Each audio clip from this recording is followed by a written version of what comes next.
Hey guys. Hey, good. Hello. How's it going? Good. How are you? Doing good, Chris. It's been pouring here. Finally, the rain has stopped a little bit. I mean, it's just hot as fuck here. Oh, Yeah, excuse it's me. hot. This I is mean, how we get demonetized, by the way. Our last two streams have gotten limited income or whatever because we cussed too much in the beginning. because of My fault. what? Because of cuss words, I'm guessing, in the beginning. Well, okay, everyone, let's make an agreement. Fudge. Yeah, don't say any cuss words for like 10 minutes. Fudge. Um, yeah.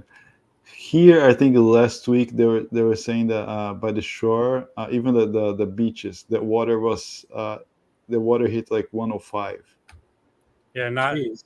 not here. I mean, it's like 75 here, but most of LA is steaming. But I'm on the second floor of a building, so all the heat, Yeah, it's hot We anyway. freaking, kind of dissipates. Yeah. we had a bunch of fish die off along the coast because there's no oxygen in the water because the water was so hot. Oh yeah. Oh, Can yeah. you need to time out, Norman? Hey, Jay. Hey. Yeah, Josh. Those shelves are great. I bought some of those after You quick advice. got Yeah. feedback, Felipe. Let me switch microphone. Can you hear me better now? No? No, you sound like you're crunching crackers or something. He is, man. He's crunching numbers. Now you're muted, but it's okay. Yeah, not just do charades. Work out everything that Yeah. you want to say. There he is. Rest in peace, Tony Bennett. Absolutely. Yes, and we'll find the guy who killed him. Yeah. Well, just one thing I'd like to say about Tony. I mean, I think the guy was beyond great, beyond greatness. One of the most important musicians, singers. He was a very good interpreter. He was considered to be like an interpreter that would bring stuff out, extract things out of the songs that not even the songwriters could do. He started at a very early age. He sang for actually Mayor LaGuardia when he was 10 at Open New York. He went to school, study arts. He actually a really well accomplished oil painter. If you guys don't know it, I don't know that he's at all. a jazz master after the National Endowment for the Arts. He's of course a Kennedy Center prized. He is on record the person with the oldest person with a recording, and he broke barriers. I think he started singing standards. Late 60s, he was kind of done. He got into Clive Davis, got into more like contemporary recording other artists. 70s, he got a really bad family issues, drug addiction. He kicked back from all of that. He had that amazing his MTV Unplugged, which was recorded just after, not too long after Nirvana's MTV Unplugged. He went to the war in '44 at the end, but he fought in the Western Front. He helped liberate some concentration camps. I mean, the guy was badass, right? And I think the take home message is he. I wouldn't say he helped like bridge genres or bridge generation gaps. He actually broke all the barriers. He helped get everybody, together. And people like him are the ones that bring jazz to new generations, expose them. It's a discussion that we have this week, and maybe we can get a little further deep on that. But people like him, his work, I mean, so highly accomplished, so well done, well crafted. He's the one that brings the old legacy to new listeners. I think that's the most important and brutal and hardest work. Gets a lot of non-likers for that, but and that's the truth. People like him are the ones that keep the wheel rolling. I think that's the most important. And I saw him twice in 2017 and 2019 in a theater. First time I saw him was on a cheap seat, way back, the last song of the concert. the band stops, he sings a cappella, and you can hear from the last seat up there in the theater that says something. And he was already sick, and you know, so even Sinatra, Bing Crosby, they would say Tony was the greatest. I mean, those guys saying that, I think that also means something. So I think today is a very sad but also great day for us to remember his legacy, to remember his importance, and there's no measure to what he did for music, in my opinion. That's great, Felipe. I appreciate that. Yeah. And the rumor that you were going to have him on as a guest next week is not true, right? It's in the can, man. It's You were going to interview him? no, we're not interviewing. No. Okay. Yeah, the state wouldn't allow it. I've most of the stuff I have of him is CDs because Mhm. when I mean, I've always known about Tony Bennett. Mhm. He's one of those performers you always know about. But like when he had the resurgence, like MTV Unplugged, and The Unplugged. which was his son. His son did all that. Yeah. Who was on SNL, Rob, that was always impersonating him every week? Alec Baldwin does an Alec Baldwin, impersonation of him. Yeah. He does a pretty good Yeah. impersonation. And one more record for him. He was the very first celebrity to be portrayed in The Simpsons in 1990. Really? Yes, he was the very first That one. was his son. His son got that done. That's cool. Yeah. Well, do you think this will have an impact on that reissue from the OJC? Think it'll sell more? My feeling is if it came out yet last week, yes. Right. Yeah, that's fair. But we live in a world where the celebrity's death is only a finite amount of time, but it would have done well anyway because it was Tony Bennett. Yeah. That was my opinion to Mike, Jazz Bomb Mike, That's when what he said, kind of poo-pooed it off. But yeah. Tony Bennett sells. He's one of those acts that, like you said, Felipe, transitioned over generations. Yeah, I think that's a point we're talking about this week, right, Rob? Discussion that can be later. What's jazz or what's not? People are being very opinionated about that. But a 20-year-old kid won't go to a store asking, "Can I get the latest Sonic Quiz record?" They're gonna get Brubeck. They're gonna get Tony Bennett. They're gonna get Diana Krall. From there, or Miles. From there, they're gonna go somewhere else. That's why those people are so important. Did you say a 20-year-old kid? Yeah. Well, I mean, if they're into jazz or whatever, right? Yeah. And if they find jazz, there's a whole. I think vocal jazz is farther down the line, unless you're a vocal person. Yeah. I don't know about that, man. No. I do know this stuff. What's your opinion? It's a genre. If you go into a record store, you'll often find Tony Bennett in the male vocals. Oh, sure. Yeah. You won't find him in jazz. True. Exactly. But my whole point is if someone finds Tony Bennett, they're typically, I think, not into jazz.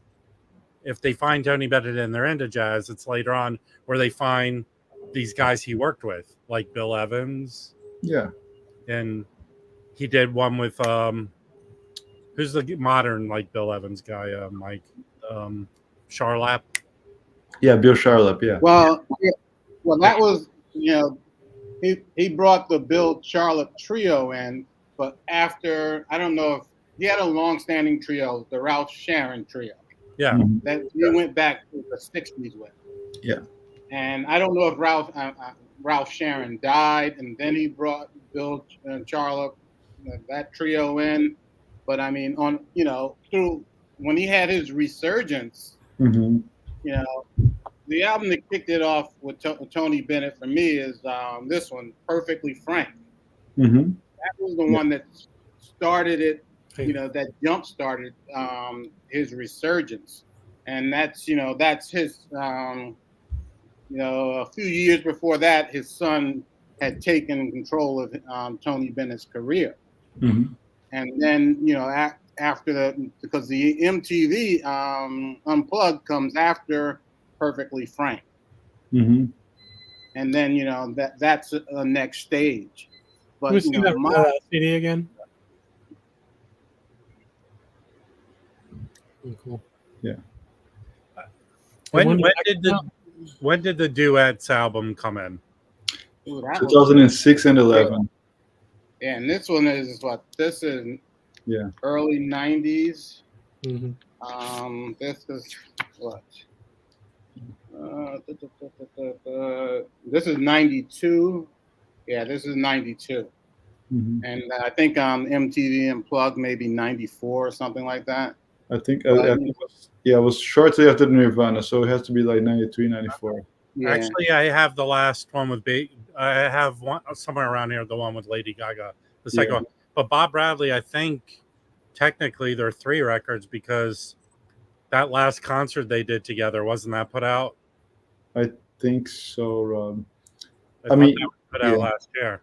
Yeah, I mean, even the West records. Have you? I mean, if you guys remember watching Amy Winehouse's doc, she was crying when she saw Tony Bennett. She cried, and she's like, "Man, I'm in the same studio as this guy." You know, I think that says a lot too. Well, how old was he? 96. Yeah, 96. But man, he's got to be like the longest performing person just about ever, right? Well, if you follow jazz, Chris, and I know you try. Roy Haynes still plays drums, and that dude. How old is Roy Haynes? Oh yeah. No, he's I think he's older than 96, I believe. Right. I mean, there are a few people, but I mean, he's up there with not a lot of people, I think. Yeah. And, my one memory of Tony Bennett was, a few years ago, we went to a Valentine's Day concert at Jazz at Lincoln Center, and Freddie Cole, Nat Cole's brother, was performing. Oh wow! So we're in our seats, and we had good seats, actually, really good seats. And who walks in front of us? Wow. Comes through the area to take his seat. Tony Bennett. Wow. He actually just came to check out Freddie Cole because he likes Freddie Cole. Sat in the audience, enjoyed the show. Freddie Cole acknowledged him, just with the rest of us in the crowd at a concert. Yeah. I mean, there's a lot of people getting there. I mean, Sonny Rollins is not performing, but he's still there. Charles Lloyd, right? He's not that old, but he's getting he's in his 80s, and he's still in a good shape. Yeah. I mean, I went this year and saw Charles Lloyd. He put on a great show. Mm-hmm. They just cut a new record of his at Kevin's place last week or this week. Let me know. Yeah. That record's gonna be good. Yeah. Did you get the trio records? I mean, not to switch off Tony, but yeah, I did. Yep, I got all 3 of them. The first one is my favorite of them. With Bill Frisell, it's recorded in a chapel. It's really good, excellent. There's one of Bill Charlap, right? No. Is there one? It's Anthony Wilson. Who else? Gerald Clayton. That's one, and I can't recall the second one. Yeah, Kevin helps with those records. Yeah. And it's quite great too. I mean, we're talking about people with longevity, but I think Blue Note's kind of have a little like shake up in their lineup. Like have a really good contemporary artists being released within the next few months, which is a great thing as well. Yeah. Yeah. Right. Yeah, I need to get. Still want to get that shit. Who's the guy? I'm trying to remember now. I like the guy Cautious Clay. I'm getting that record. Did you see? Cautious Clay? It's coming on Blue Note, I think, in September. No, it is. It's really good. Yeah, check him out. Cautious Clay. I like the preview. Hey, did some people got that first Thad Jones record, right? Yeah. That and the other one. and the Donald Byrd. Yeah. So what was the general consensus? I saw that the Donald Byrd the jackets are really nice. Mm-hmm. The vinyl, on the other hand, is really nice. miss. Yeah, let's see. Well, I'm only getting mine in November because I ordered the whole thing. Oh shit! But the black vinyl is coming out regular. You can get that, right? Yeah. Mhm. Yeah. I ordered the first two from Blue Note. The only one I want is the Grant Green Live. I definitely want that too. Out of all of them, just the Grant Green. So, and that doesn't come out till November, right? No, yeah. I ordered all the third man color, so in a bunch. They only coming in November, I think. Yeah. It's good. I have time to make space. Hey, John Marino, from what I understand, Kenny Burrell is not in his sound mind. It's kind of reclusive, right? Yeah. His wife and the kids are fighting. He taught at UCLA. I think, I don't know if he still lives there, but there are these high rises on Wilshire, near between Westwood and Beverly Hills. I think he lives in one of them, but yeah, they've been fighting for a while, but I think he's not all there. I think at a certain point there was a GoFundMe for him, right? Yeah. For Kenny Burrell, really? Yeah. Because the money there's something about it, the wife, I don't know. Yeah, it's very convoluted. Legal fees, something going on there. Really kind Or of. his family still his money? Yeah. Yeah.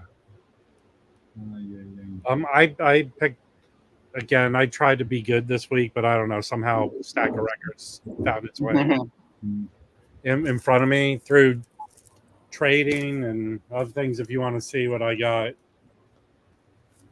I'm more than happy to show to start. Mike is looking sharp. That's true. Yeah. I traded some records with Jim. With Jim, and this is one of the ones he got. And this is really good. It's a Gerald Wilson, but I think Gerald Wilson's stuff, if you start listening to him, he does a great job of showcasing a lot of the players. Yeah. And here's a list of everyone on here. Still in the shrink. Oh yeah, the Roy Vinegar, yeah. Oh yeah. Ron Jefferson. Gerald Wilson arrangements. Really good. It's on I would change my name to Tricky. That sounds like a cool name. I know. I think we need to start getting more into Tricky Lofton. Yeah. I think real quick, Gerald Wilson. Did y'all like that Tone Poet, the Pacific? I did. Oh yeah. I like it. Oh yeah. I didn't get that one. Yeah. I didn't listen to it again. I just didn't listen to it the first time I listened to it, I guess. I been cleaning records too that I just have too many that I've been picking up. And this is an OG mono. And it looks rough, but it cleaned up nice. These older records that might look rough, and when you clean them, is that a Mercury? Yeah. Well, yeah, they're usually good. Yeah, they clean up really nice. Usually, it's so hit or miss though with some of those. Like, I mean, like even Columbia 6 eyes, like they can sound amazing, and some of it just sounds like crap. The music plays over any noise. It sounds really good. Nice. I don't have any. I'm kind of mad because Record Safari has been posting stuff on their website at night. They posted an OG Albert Eiler, his first ESP record, for $30, and that record goes for. I don't know why he put it for $30, but it goes for $33, people. No, it goes. But this is the first OG ESP disc I've gotten, and this is a Bud Powell show from the Blue Note Cafe in Paris in '61. Oh wow! And a lot of these ones sound archival. This is a kick-ass recording, and I haven't really connected with a lot of Bud Powell stuff. This is really good. I don't think this goes for much. What label is that on? What now? What label is it on? ESP. Oh, okay. Sorry. I liked it. I mean. So that was recorded in France. Yes, with Kenny Clark and Pierre Moschelat. I'm so not saying it right. I mean, but this is a really good recording, and I'm kind of impressed with this OG ESP. I don't have much of their stuff, so I did order the Pharoah Sanders first album from the current Impress. I guess they're still around.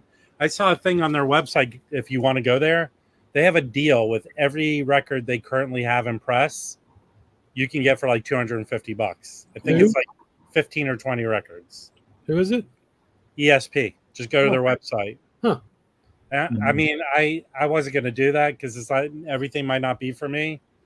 But that first Pharoah Sanders record, which is great, and from everything I read, it's not a bad pressing of the album. But this is really good.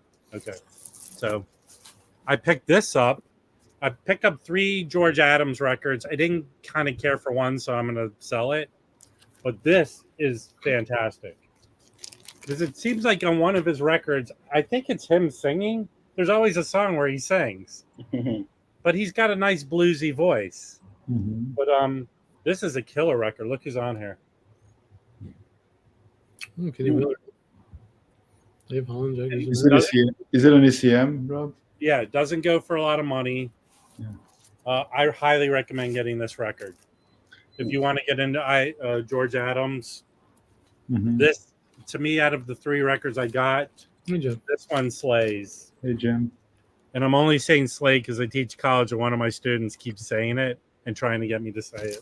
So. I picked up a second copy of this. Just I'm trading, see which one's better. So I'll probably sell the other. But this is a great record too. This Andrew Hill on Steeplechase. Yeah, I heard that one. Yeah. What's next? I think maybe did I show I didn't have a chance to show the records I got last Saturday at Record Safari's anniversary. I think I don't know where I might have shown them. Yeah, that's cool. I think you showed that one last week, didn't you? Was I available and I showed the Alice Coltrane? Yes. Okay. Yeah. And I showed this just to show it. Okay, now let's to have a couple weeks or a couple months of voting this before the value. September, October. I don't remember. You know, this sounds great. So is that a single or double? Because no, double. It's a double album. That I mean, I can't believe they're selling it for $40 for a double album. Yeah. So, in your face and for another 3 months. Listen, nobody even knows what you're talking about, probably. So, Blackstone Legacy, the Woody Shaw record. Right. Not Vinyl Me, please. Jazz Dispensary is reissuing that in September. So is it still going to be a $400 record or probably no? I mean, I think right now it goes between $150 and $400. Right. But I don't know. I don't know if it's going to affect it. I think some of those get more expensive after those reissues happen because people get turned on to the record. Do we have a word on the? Is it going to be Kevin Gray, Bernie Grunman? I don't know. I think contemporary is Bernie Grunman, though. Should be Bernie, right? Yeah. I don't know if they said who's putting it out. That would make sense. I mean, who mastered it? Well, I'm not sure. I'm just saying. Usually, this. I usually think when the jazz guys do soundtracks, it's cheesy, but this is Jimmy Giuffre, and this thing's pretty amazing. Remember that Disney cartoon where Mickey plays the conductor and they all play, the whirlwind comes, kind of reminds you of that. No, well, that's Robert Preston. This is from the play, the musical, but his arrangements of this are very avant-garde, and it's really good. And what's the year, Rob? 61 or 60. It's a mono. That's cool. Atlantic mono. Hang on. Yeah. Let's take a break a second because I want to show this. I want us to look at this reissue because we haven't even talked about it yet. Let me share my screen here.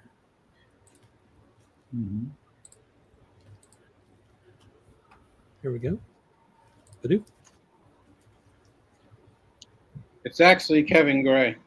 Yeah. Yeah, it is. So here it is, 2 LPs. That's a steal, man. $40 for that. Super sought after, obviously, right? Coherent. Ron Carter, Bernie Maupin, Clint Houston, and George Cables. And yeah, so it's cut by Kevin Gray, 180 gram vinyl RTI, 2 LP, tip on jacket. Mm-hmm. So yeah, let's see how much it's going for. I thought it was 50. And it won't come in a box. That's great. True Joe, that. what did you try to VCL to me? I told you it was probably something I had already. Yeah, is everyone got to get a turntable mat? No, those suck. No, it is $40. Well, for $2, you can get a cool turntable. Hey, I'm going to tell you right now. Just put it in your cart on Amazon. That thing's going to go down to $32. Mhm. Yeah. I don't know about that for a 2 LP, man. Maybe it's $40 list price. So why would it go down to 32? Yeah. What is the release date? Oh, September. Okay. Yeah. So somebody said that. Hang on. What the hell is it? The Jazz Dispensary. Okay. Jazz Dispensary miss for me. Finally got around to the David Oxtraw last night and wasn't a fan. Oh, okay. Well, no, that's fair. I mean, if you don't like the record, then that's cool. Yeah. I think though that the quality of the Jazz Dispensary records are good. They're all badass, dude. Yeah. Well, I'm not talking about the music. Like the pressings are good and the mastering. No, that's what I'm talking about. The quality is great and the prices are great. I wish they would do more shit. Well, hey Joe, I got that for $2. So yeah. Do you know that? Does anyone know this dude? Father Vaughn? He's a priest, but he's supposed to be a kick-ass jazz musician. I've been looking into him. This was put out on Concord, and look who he's playing with. I don't know. Oh, Money Bugwood and Jake Hanna. Okay. So have you listened to it? He dresses in his full priest outfit, and he plays kick-ass jazz. So yeah, those Concord jazz records are all like $5 and all sound badass. Okay, does anyone know this one? Who this guy is? Yeah, James P. Johnson, Stride. Yeah. It's about the reissue, right? No, I don't know, but this looks like an OJC, but it's an OG. Mm-hmm. I've never seen an OG Riverside with the white label like that. Has anyone? Yeah, that was one of their original labels, man. I mean, not in my hands, but I know I have the OJCs with the white label, but this is a deep groove. It looks brand new, like no one's ever played this. Dixieland? I don't know. I mean, no, Stride piano. Stride, Harlem. Oh, yeah. And John Hammond did the. There's a tribute, and these are, I guess it's a comp that came out in the 50s. Yeah, I'd like to hear that. That's cool. That's cool. Yeah, I haven't cleaned and played it yet. Got a Jack McDuff live record. That's a good one. Yeah, look, you got George Benson on there. Mm-hmm. Oh, cool. Oh, Joe Dukes. Yeah. Yeah. I got an OG copy of this. Mm-hmm. That's a good one. What is it on? Pacific, yeah. And I picked this up today, and this is excellent. Not bad. What for his newborn? He's playing on here with Leroy Vinegar, Milt Turner on one side, and then Sam Jones and Louis Hayes on the other. This is really good. Is that and then I picked this up, and it's him solo from 1975. And if it's good, but he's kind of playing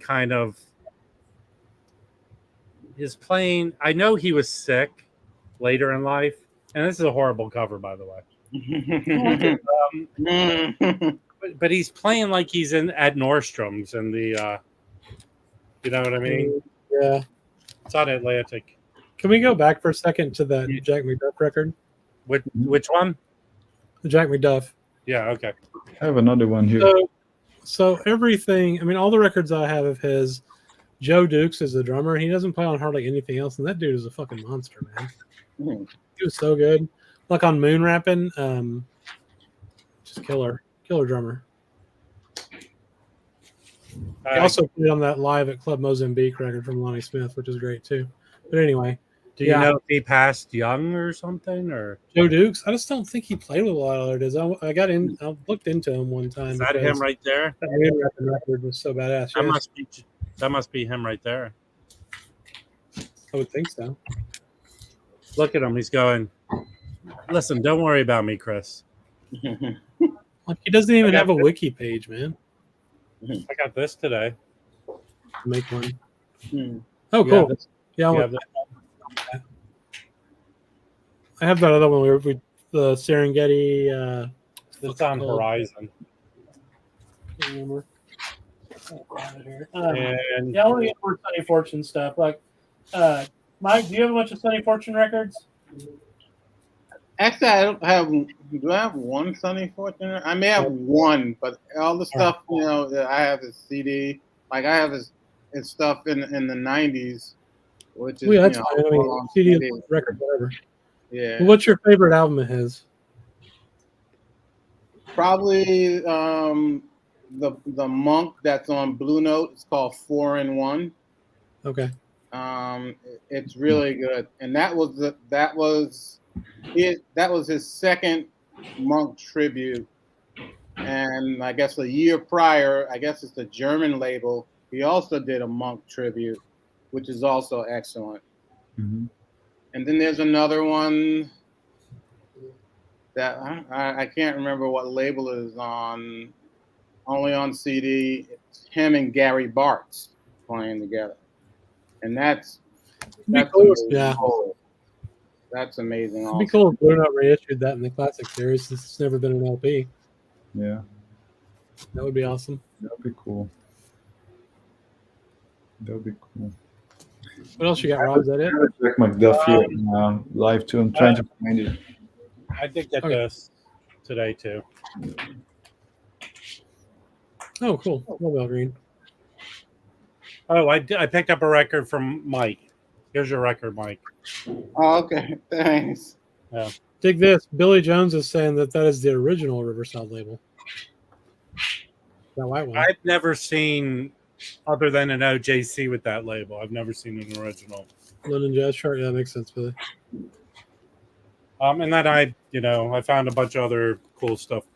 Does anyone know this Folkways record? I found this seal at a thrift store. No. And then what other cool one? This cool Steve Miller record. Got all good songs on it. It's minty. Yeah, it's a good album. And what's the worst album that you bought? The worst? Yeah. I don't. This was brand new at the thrift store, and it goes for some good, a lot more than I paid for it. So I just bought it to kind of flip. I like those suits. These people are from the early 2000s. Those suits are great. Yeah, those suits are great. And then White Lion. You know White Lion, Chris, right? Oh, of course. Yeah. Let's see some Wait. Let's see those dudes' hair. Come on. Nice. And I found a Killer's picture disc. Oh, neat. You should be able to sell that. Yeah. It's got to pay for everything I bought today. Oh, does anyone know this record? I'm probably going to sell it. But it's really good. It's avant-garde, jazz, synthy, proggy. It's like a private label. It goes, I think it was reissued, but this is OG. No, I've never heard of that. Huh. Yeah. What is this Nina Simone record, Mike, that's coming out? It's a live concert performance. Yeah. It's I think it's Verve. Okay. Verve, yeah. I streamed it this afternoon, and I enjoyed it. So I'll probably pick it up. Yeah, I think she does. Of course, she does a live version of Mississippi Goddamn, and she does a really good song rendition of I guess a song Abby Lincoln wrote, which later I think she called it Blues Mama, but later on Abby Lincoln would, I guess, maybe retitle it Lordy Mama, and it's really good version of that. It was a good concert performance. So. Yeah. What time frame was it recorded in? Do you know? That I don't know. Okay. Let's look at that. I think it was 60s, but I might be wrong. Yeah, I would say probably maybe late 60s, early 70s. I'm not sure though. I'm not gonna say because I could be wrong. Oh, just going back, I was trying to find this record here. I think there's a counterpart to what Rob showed. This one here. Yeah. This one Prestige. That's a Bergenfield label. Is Joe Dukes on that one too? No, that's a Bergenfield. This one is Joe Dukes, Jack McDuff, Red Holloway, and George Benson. This was recorded in. Here's the lineup. Nice. This is the same exact lineup, huh? Yeah. So let me see the dates if I can see it. I mean, old records they kind of suck. They don't put the dates in the records. Yeah. Mm-hmm. Oh yeah, we know Betty Carter, man. Yeah. I couldn't find the dates here, but yeah, I'll have to find it out. Buster, that's an OG, and I think that's probably counterpart, same concert, or very close. What I showed. Yeah, it's a badass record. I like this record. Is it the same record? No, it's not the same songs. No. Oh, okay. Yeah. That's cool. I ordered a record that I think like both mics, Jazz Bone Mike, that Sonny Chris Orchestra record. It came up in my. I don't check my want list on Discogs a lot, but it came up for $60. Mm-hmm. But it was in Jamaica, and it was only $15 to ship it. But I liked the guy said I'll show you pictures. He said there was a mark. He sent me pictures. He goes, it doesn't affect sound. Then I ordered it from him, and I liked his response. He went, "I'll send it tomorrow, my brother." I imagine him saying it in his Jamaican accent. And smoking. Yeah. It's literally Bob Marley's ghost that's sitting in the record. I got a few things today. And actually, my Sonny Chris is downstairs. It just arrived. But which Sonny Chris? I mean, not Sonny Chris. Sonny Clark. Sorry. Oh, cool. I picked this up today when I was coming from the doctor. I went to one of my record stores, and they had this for $15. Oh, so that's not the music on vinyl one. Yeah, it is. It is. And they had it for $15. Yeah, actually $16.99. It was sealed. Where was this? It's a place called Rock and Soul. This is the place I usually go start my record store day off. Oh, I was wondering when that one was going to come out. Yeah, it is really good. I guess it says the reissue date is 2022. But really? I missed that. Yeah, I did too. I didn't, but when you read the lineup, and someone on Instagram also commented about this. You think, Benny Golson and Pharoah Sanders, how's that going to work? It works. I mean, it is they play so well together, and everybody's in excellent form on this. So I'd recommend getting this. And this was a timeless recording. It's recorded excellent.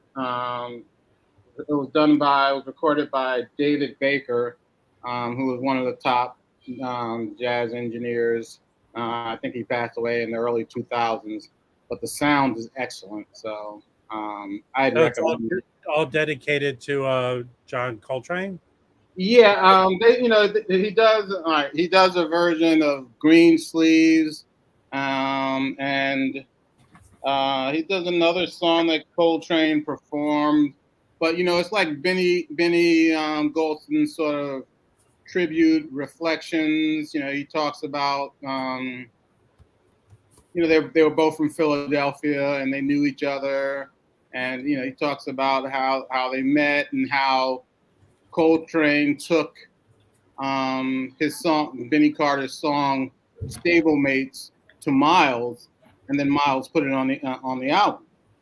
And that's I think that may have been his first professional songwriting, credit. So it's more a reflection on John Coltrane from from one of his contemporaries, someone he grew up with, and it's really good. And then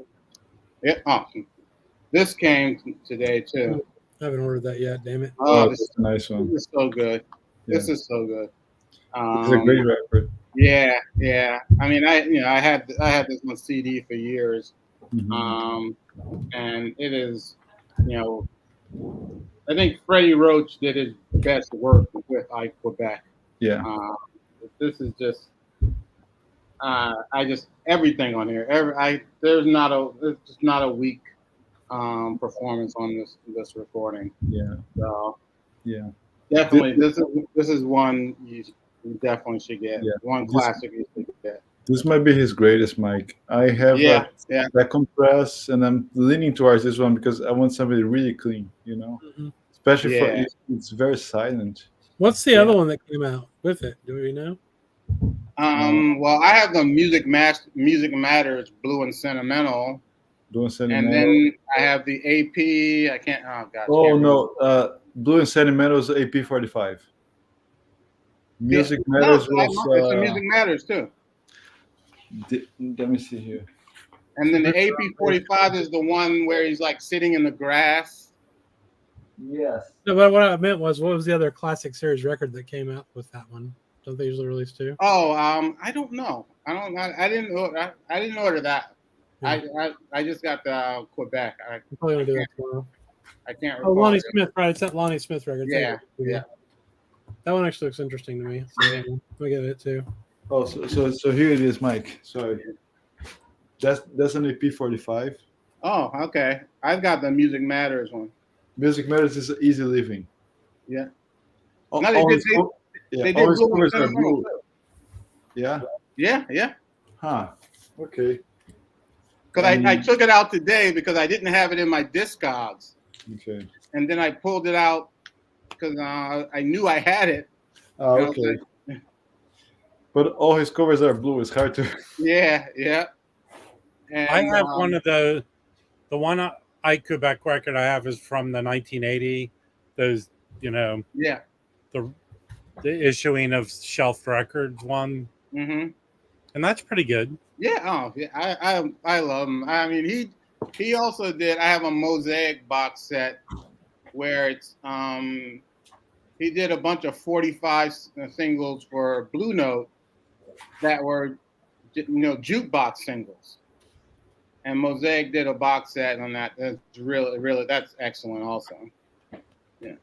And so it was never issued as a real album by Blue Note, though, right? They might have done it on. They might have did the 45s on CD. I think they did the 45s on CD in the 2000s probably. And then I got this Steve Lacy. Yeah, I don't know that's big. Like Handed. Yeah. And this. I did not have this in any form. Yeah. Now this makes my either 46 or 47 Steve Lacy recording that I have. That's great. Damn. I mean, I actually have like 20 something from that collection, but I haven't cleaned or listened to most of them. So. Yeah. This is a good one. I have this one. I have a Barnaby issue. I have an Italian. I have an Italian one of that. Yeah. Nice. So Roy Haynes, Charles Davis on baritone, John Orr on bass, and I think I've lived in the one side, and I'm really liking it. So, but I didn't have this reissue, right? Yep. Mm-hmm. Yeah. Has anyone got the Booker Little yet? No. I didn't order that because I have the I don't know. Which one is it? Is it Speaker's Corner or Pure Pleasure? I don't know. Pure Pleasure. Okay, Pure Pleasure. Yeah, I have that. I'll probably get that one for sure. That's cool. There's just too much shit coming out, man. Yeah. Yeah. Too much. So when does the summer sale happen in, Felipe? I'm waiting for that. So summer. I'm holding. I'm not getting the Sonny Clark I want. I want the Cecil Taylor. When is that? Next month? Yeah. Oh yeah. I just went ahead and ordered the Sonny Clark from Amazon. It was $33. Yeah. But those $33 add up. Yeah. 3 of those get you 3 records. It's under $100, man. Cool. So just wrapping up on Ike, that's Mhm. that's the one. But that's my Wow. Liberty. That's a Liberty Press. It's kind of. Yeah. I want to get a Yeah. better one. Mm. This, I think, this is probably my second favorite. Yeah, that's And that's kind of very different. I think it was his last recording, if I'm not mistaken. And yeah, that's a New York pressing. That's the OG mono. yeah. And this is an LT. I think it has two LTs. I only have one. Okay. With a song in my heart. This record is so beautiful. Yeah, This that's record the is one I so have. good. Hmm. This Yeah, I record have. is so good. Yeah, it is. And I think it's probably like a $20 record. If you see it on the Wild or Gold Discogs, get it because it's Do you have the do you have the other one? The acoustic sounds double 45 yeah, Cape Verdean Blues. No, that's a Horace Silver. yeah. No, that's it. That's it. Yeah. Okay. So that's the one I have, and it's a 45. That and it's Freddie Roach also on that. Yeah. But yeah, this one I think is his best. You know, Heavy Soul I think really is his best. Yeah, that is really good. Those records are hard to find OGs and early pressings. Oh yeah. Yeah. Yeah. Oh yeah. Absolutely, Doc. So is They're really good. the Lockjaw Davis cookbook set worth getting? Oh, I think yeah. it was 77 goodness. bucks. It was 77 bucks on Amazon last week. Oh, Yeah. don't even think about it. Yeah. Yeah. It's phenomenal. It's really worth well it done. It's worth it in more ways than one because the jackets are really good. It's The just so, package, yes. it's my vote for not that but it's better than the Sonny Rollins box, and the Sonny Rollins box is good. But Mhm. that just Yeah. the Yeah. Lockjaw box is just I think I think it's my opinion. I think I was discussing that with someone through messages the other day. This is the other Ike. Oh yes. Yeah. In my Roselle Spring, yes, that's the Yeah. one. This That's is the AP version. That's the AP. Yeah. yeah. I think if It's Music 45. Matters put that one, it was like a 33. I don't think it was a Yeah. 45. And Freddie Roach, That's so Milt Hinton. It's actually the same group yeah. as Heavy Soul. Yeah. Yeah, that's That's a great record. yeah. Yeah. But talking about reissues, we've been talking about so many labels and pressing plants. I think the most consistent all over the board is Kraft. Record quality, jacket quality, hit and misses. I mean, you can expect a good sound quality overall. The jackets are being good. They're being consistent with their customer service more than other labels. I think in an average, they're averaging better than some other labels. No, for sure. Yeah, I haven't had any problem with any of my craft recording, Yeah. Yeah. And everything that came bad, they replaced. No questions. No. That Bill Evans they released. What's it called? Something Spring. You really got to believe in spring or whatever. Yeah. That the thing. 45. Yeah, that thing. That stuff is killer. Yeah. Easy. Oh yeah, that is beautiful.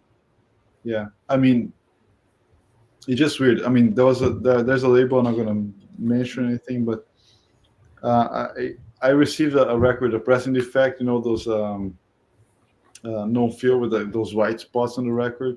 Yeah. I took pictures. I sent to them, guys. Can you replace it? Oh, first you have to send the record for analysis, and then we're gonna let you know. You already cussed them out last week. We all know it was Acoustic Sounds, man. Did I say that? Okay, Yeah.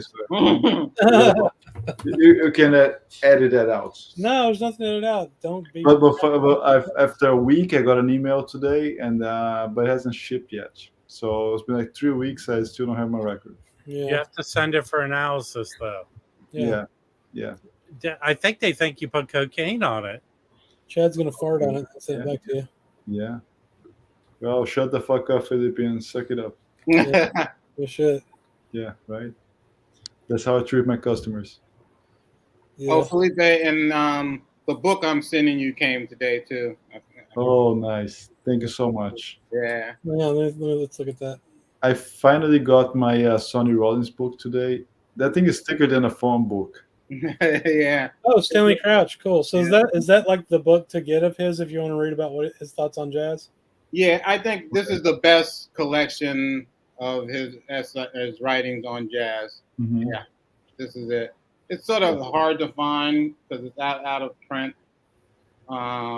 But yeah, this is the best overall, selection, and it sort of dispels a lot of what is said about him, as far as avant-garde musicians. Yeah, he had his problems with avant-garde musicians, but it wasn't all of the avant-garde. And also, he was great friends with Ornette, so a lot of this, a lot of stuff that's said about him is basically people with their own agendas. But he had his own agenda also. So there is no doubt he always had his own agenda. Yeah, but this is the best overall presentation of his writings on jazz. That's cool. Just on a quick thing, WGB 113. I think I picked this record some time ago. I think Rob just got one recently. Get this one. Oh yeah. But I have get anything with him. I don't know how easy was that to get, Felipe. No, it was like a $20 record on Discogs. Oh wow! Yeah, Nice. just get anything with him on it. But I think it's pretty agreed upon. Yeah. But Kantanga is like. Yeah. Oh yeah. Probably the. You have the best tone poet. Period. Yeah. Exactly. So Curtis Amy, I mean, he was a music genius. He was had his solo career, his Pacific Jazz releases. Later, he became the music director for Ray Charles. He was the music director for Ray Charles' band. So I think that's something. The thing though that gives me pause. I mean, I would like to have his other records, but Dupree Bolton on that Katanga record was the secret sauce, man. I found a crappy copy of Mustang. He has an album called Mustang. Yeah, that's a good one. On Verve. That's really good too. Yeah. And then I have a bunch of I think he's a sideman on some Pacific Jazz records I have too. Yeah. So y'all just have no thoughts on Dupree Bolton playing on Katanga? On who? Katanga. Dupree Bolton. Dupree Bolton. I don't have any other record of his. So he only played on like 3 records and he died. Yeah. But I just think did you have anything to do with it, Chris? Yes, I went back in time before I was born and I offed him. I knew you were a time traveler. Yeah. So you broke the space and time continuum? Yeah. Yes. Yeah, I'm gonna get that Stanley Crouch book for sure. I really enjoyed that Kansas City one. So, Mike, what was the deal with that book? He died before he could put up the second part. On Charlie there was supposed to be a second part, that's at least a second part. And he had a long illness, and then he died during COVID. So he never got a chance to finish it. And that book, it took him years to get the first, part out. Back when Verve released their first Charlie Parker box set, the book was forthcoming, and that was like in the 90s when, so, it just took forever for him to get that out. So. Yeah, I'm almost done with it. I'm kind of upset. I mean, I'm saddened by it, obviously, because like the detail you get in just this first part of Charlie Parker's life is pretty amazing. And I'm not going to get the detail from the rest of it. Katanga was released on CD in the 90s. That's cool. I didn't know that.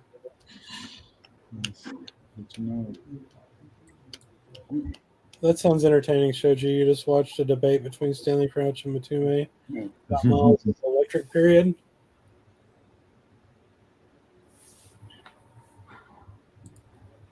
Well, we're all out of things to say. Good night, everybody. Good night, everyone. I got some records I've been listening to. Yeah, I haven't been buying many, but I've been revisiting some of my stuff. Yeah, go ahead.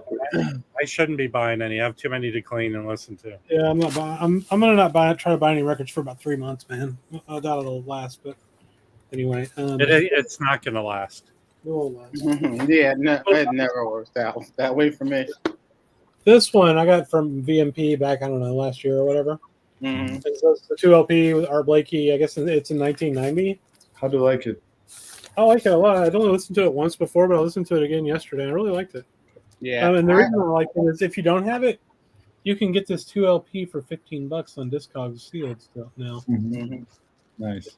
I have the other one in my prime, the double one that came out. I have that one too. But this is a bunch of guys I don't know. I'm sure Mike knows them, but it's Brian Lynch on trumpet, Frank Lacey on trombone, Yeah. D. Davis trombone. Javon Jackson, is he on that? Yeah, he's on tenor, and then Yeah. Dale Barlow on tenor, and then Jeff Keyser on piano, and I can't read the bass player's name. Some blind. Anyway. Was that a Record Store Day as well? I think it was, right? No. I don't know. They put it out first, and then Tidal Waves. So Tidal Waves is on the back of the jacket. And then music on vinyl. Music on vinyl. Well, that was, I think that was in a. I actually have the CD of that also. Right. And I believe that's a timeless, right? I think it was a timeless. Yeah, it's timeless. Yeah. Yeah, timeless. yeah. It was actually released on vinyl before this, I think, once. Yeah. Yeah. With a different cover. Mm-hmm. It has like Art Blakey and a really bold font, like half the cover or something. Anyway, so there's that one. I think that was maybe one of the getting towards like if not the last Blakey album, maybe the next to last. Yeah, it makes sense. I mean, it was 1990. Yeah. This one I got a while ago and I hadn't listened to yet. Dave Pike with Peter Walton Trio. Is he moaning all on that one? He's a moaner, man. It's not like it's not yodeling. It's not yodeling. It's not Keith Jarrett's.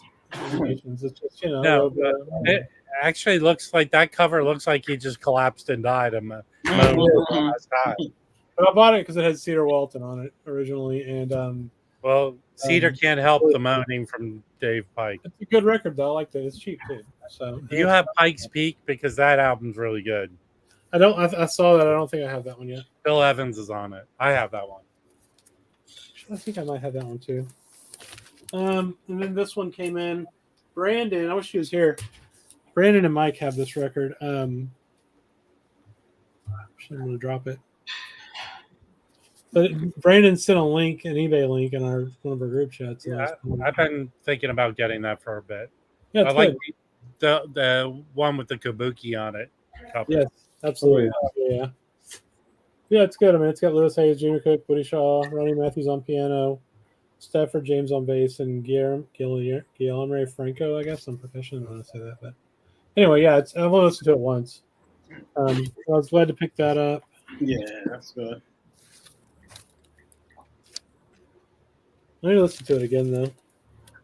Is that it for you? No, settle down. I'm asking you a question. You're so slow.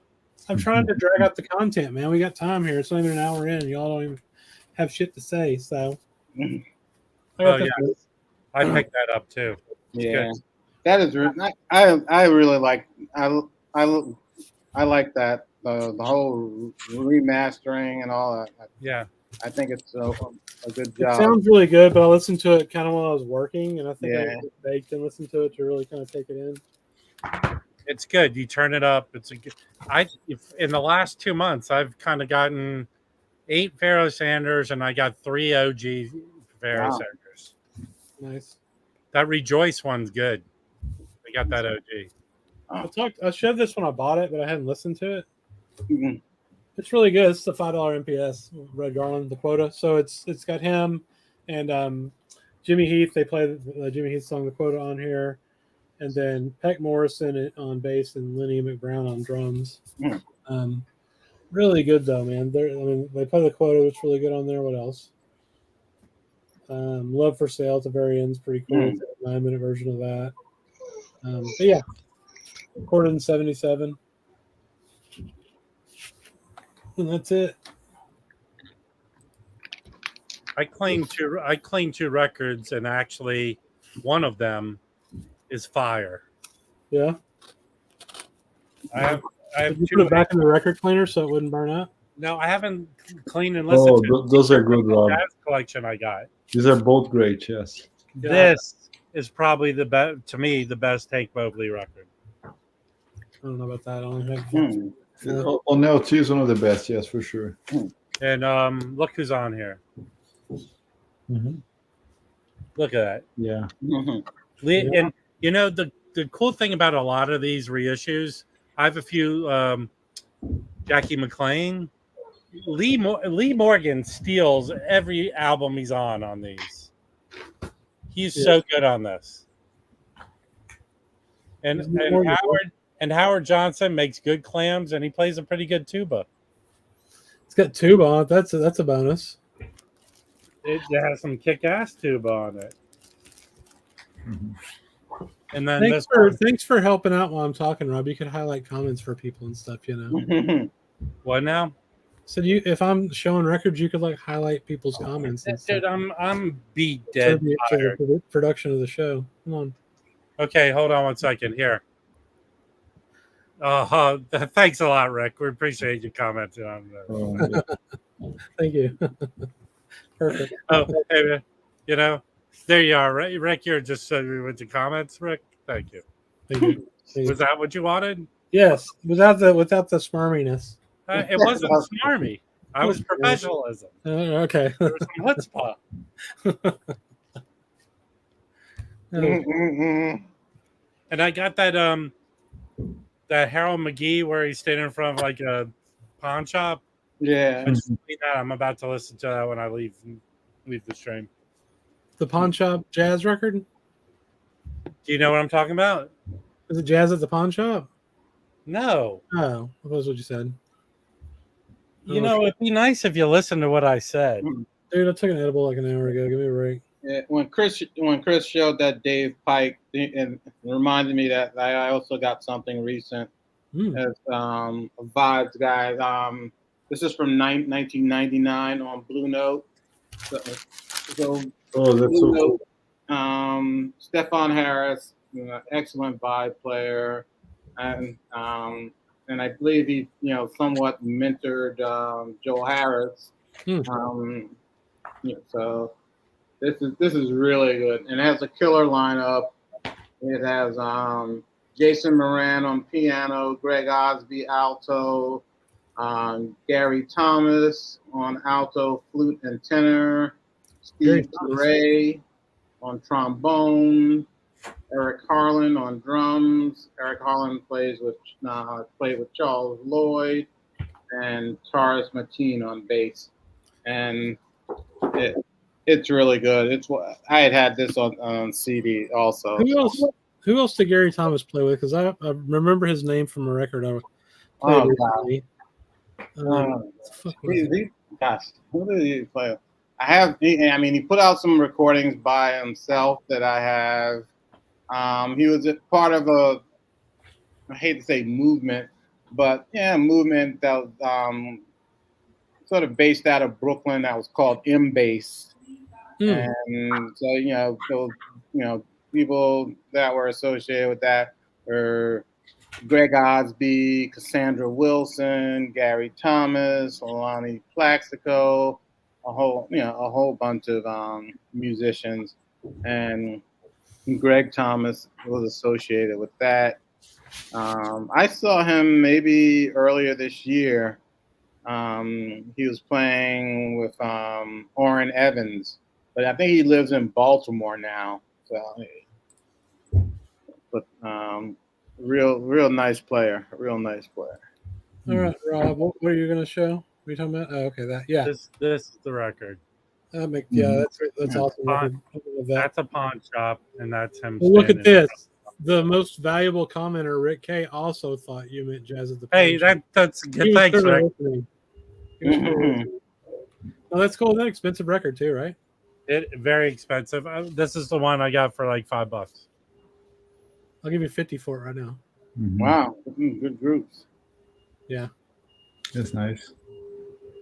Hey, does anyone have this record? I picked up another copy of it because it was cheap. Is it good? Woody Shaw plays on this. It doesn't go for much money. I haven't listened to it yet. I got to clean it. Have you listened to it before though? No. But you have 2 copies?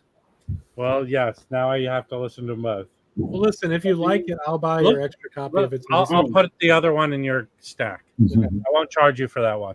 Okay, cool. But look who's on here. Look at this killer lineup. Yeah, exactly. You got this record. George Davis, Woody Shaw, Miroslav Vitus. Oh, that's a deal right there, dude. Hell yeah. Joe Really Chambers, hard. Even the percussion section. look, Jimmy Yeah. Owens, Hubert Laws, Yeah, it looks dope. Wayne Shorter. Everybody's on that record. Yeah, I want. I'll put the other copy in your stack. I mean, that Zamanol's interesting, man. I'll clean this right now. Yeah. Nice.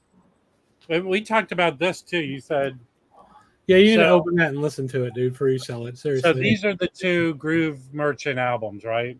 two of his, they were early Groove Merchants. Yeah, but it's a good lineup. He plays with some good people on this, right? Yes, absolutely. Open it right now. Open it on the screen. Break out George, man. Come on. Okay, let me find It's like an $8 record. Huh? So it's like an $8 record. I bought this for $5. I know. That's what I'm saying. Yeah, it's good. All right, let me get myself situated. Love Lucky Thomas, man. I think I might have one record where he's a side guy. Why doesn't he get the due he deserves? I've got a Lucky Thomas on ABC Impulse, I think. Okay, listen, man. Yeah. Here we go. I used to do these videos on my channel. Just bring all your content here. What year is this from, you think, Chris? 74, 72, 74. This is a 500-year-old record. Yeah. Damn near. Wouldn't it be cool if I just cut my phone wide open? No. Do I have to release the shrink? Yeah. Well, I'll lose the sticker. Who cares? Okay, you said it. Or just slide it off. Like Mike at the Groove always does. Oh, it just ripped all off. Thanks a lot, pal. You still got it. It's still whole. All right, the inside. Yeah, it's got a picture of Lucky playing soprano sax. I'm telling you, this is good, man. You're gonna like it. Cedar Walton. Yeah, look at the lineup, dude. Yeah, that's why it's so good. It's Cedar Walton, Sam Jones, and Louis Hayes. Or Louis Hayes, whatever he prefers. Well, I guess they played on both records, right? Yeah. No, that's a killer twofer. Okay. Whoever stuffed this in there, crowd called up the paper. Must have been an RTI. All right. Smokers always crinkle up those sleeves of theirs. Maybe I'll listen to this next. Show up the label. I mean, when you get it out, it's fucking cool. Is it not? It's not warped. Well, of course it's not. It's from the 70s. They're all just fine. But I have several of the Groove Merchants. I sent you one. Is that Chick Corea record? Yeah, I love that record. Yeah, it's great. Sundance or something. I don't remember what it's called. 1973. Yeah. No, I love that label. Dakota Stanton's got a couple of really great records on that label. I think I'm going to buy some of those twofers off of Discog just because they're cheap and really like the stuff they put out. So, I mean, it's a lot of fun, you know. So these are from a late period of him. Yeah. What did he play like earlier on? Did he lead anything earlier on? Yeah, I mean, I don't know how much earlier on. He was around for a long time though. He was troubled too, I think. Yeah, he was. Drug wise, you know. So Lucky was an ironic name. Yeah, exactly. What does it smell like, Rob? GB wants to know what the record smells like. Oh, it smells like Cheerios. Nice. I love the old record smell, man. I'll tell you what stunk. I bought that collection a couple years ago that I bought. It's like 500 records. Those records stank, man. They weren't smelled, but they were just kind of mold. There wasn't like black mold or anything. They were just kind of, you know. Did it smell like old old boxes for like 30 fucking years? It smelled like old people, yeah. Did you highlight? Did you do what I was supposed to do and go, hey, thanks a lot. It smells like Cheerios. Yeah. I'll tell you all though. I'll tell you something. Here's a pro tip for me. This shit right here. Okay. Yes. Or you can get the pledge version, multi-surface. Now, do you use those as deodorant too? Yeah, I use it as mouthwash, honestly. But no, these are both really great for cleaning record covers. Just take your little microfiber cloth and wet it down and just kind of scrub them, man. It takes all. You know what my favorite thing about those is? Back in the day, they used to say kills AIDS. Not these. They didn't kill AIDS. They did say it on those industrial cleaners. Well, you know, like Lysol and shit. Yeah, so it would not say kills AIDS. It would say kills HIV. Stupid. Listen, Mike, get a grip on it. It did say kills AIDS. No, it didn't. It did. I'm gonna go pull it up. Well, if it did, that's Oh. fucked up. 'Cause AIDS Oh, is God. let me explain HIV to everyone. I'm not joking. Surfactants, dude. It's on an album cover, man. Come on, fun. An old crusty ass album cover. Those $5 records. Wow. It worked. You know what else it did? I got my dad's record sitting right next to me here. I got about 50 of them. They all fucking reeked of 40 years of cigarette smoke. Because that's what killed him. He died from lung cancer. All right, I'm angry right now, so I'm gonna go find that bottle that says You'll "Kill find Dave." it. Okay. Anyway, listen, I'm telling you a heartwarming story, Rob. Thanks for ignoring Okay. it. Anyway, Hold on. I apologize. So let me do some mood music. that's good. Anyway, they all reeked of smoke. I took that shit there and cleaned the covers, and I got the smoke smell off of them, man. So that's the thing I worry about this Marantz. It doesn't really reek anymore because I kind of cleaned at least the outside off. But I know as soon as it gets powered up, it's gonna be like 1970 nicotine dust. Yeah. So you haven't tried it? No, I plugged it in. It turned on, but it was super scratchy. All the pots are fucked. They just need to be cleaned. Like it was. Are you done with your sad story, Chris? Yes. Kills AIDS. What? That is not even a bottle. That's just a freaking. I'm gonna check the bottle, but that's what's printed on there. Yeah, it says HIV-1 first, though, man. That's my point. Hey, you have to start with HIV-1 and go on to HIV. Doesn't it have like kills AIDS like as an advertising pitch on the fucking front of it, right? Oh, and a nice little bubble, you know. Hey, look, I didn't make 20% more free. Most of the nonsense that comes out of my mouth, I make up, but that one I didn't. I didn't make. You did. I was actually correct. It says HIV-1. See, like brothers. Ooh, oh. Ambient jazz. Who's a fan? I don't know that much ambient jazz. I'm not be into that. But I mean, what is ambient jazz? Do you think jazz? I'm not really. Are you talking about Winston? What is it? The George Winston albums on what's that label? Wyndham Hill. No. Are you talking about Wyndham Hill? Because that's what they play in spas and shit, right? Yeah, no, I don't think so about that. I don't know. Right. But I mean spiritual jazz and music. Mm-hmm. Yeah. All right, this looks like a real record. Music programmer back in the day. So which one should I listen to first? The first one, obviously, side one. They both have a side 1 and 2. They're not 3 and 4. Okay, well, record 1, side 1. You've never listened to a record before. I was looking for you for guidance. I guess that's impossible. I just told you play the first song. This is one record I don't have this record, Floating Points. Yeah. You know what? Those were horribly pressed. Mine was warped. Yeah. What about the music? Is it awful or is it good? Yeah, I just I gave it a listen. I streamed it a couple of times. It wasn't for me. He's only on the beginning and he comes back at the end. He's not on the whole record. Yeah. Pharaoh Sanders comes in, plays some shit. He's like, "Hey, listen to this crazy shit." No, they wheeled him in a wheelchair. If you look at the photos from the recording, right, it's like in a wheelchair. Pharaoh Sanders. Oh yeah. Well, I'm against Wyndham Hill. I've heard. I'm dropping my Wyndham Hill anti. But I did hear some. I remember listening to Michael Hedges. He was good. He was a very good player. You know what? Now I figured out when Mike's trying to be polite. Yeah. When Mike's trying to be polite, he goes, he was good. Yeah, it's good. It's fun. It's good. Oh. That's when you know he's full of shit.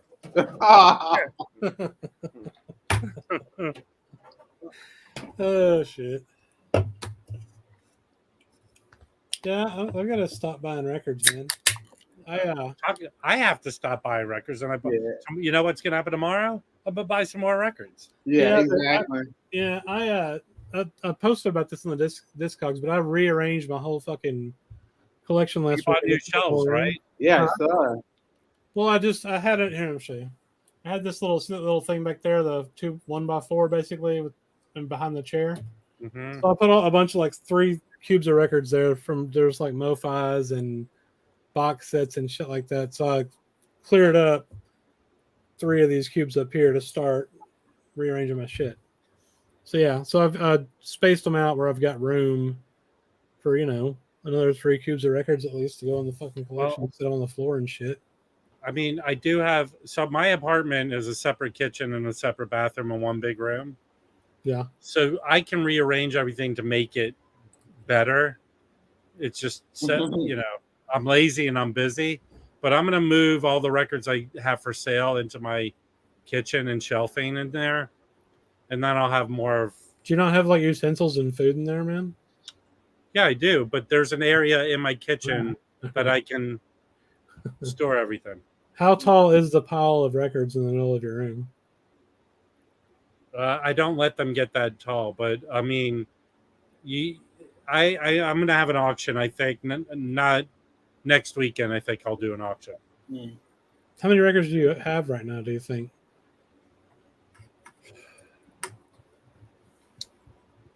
I mean, a lot.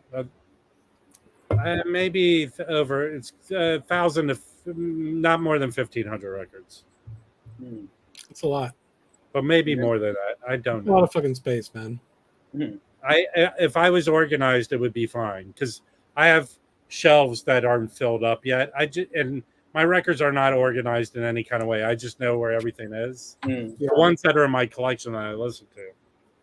I store all my records like this with the record behind the sleeve. Yeah. I'm starting to reconsider this just for the fucking space it takes up. Like it's so much thicker than just having it on the sleeve. I'm going to be getting rid of a lot of records that I would keep. Yeah. But I just need to get rid of them because I'm not into having a record that sits on a shelf unlistened to. I know. Yeah.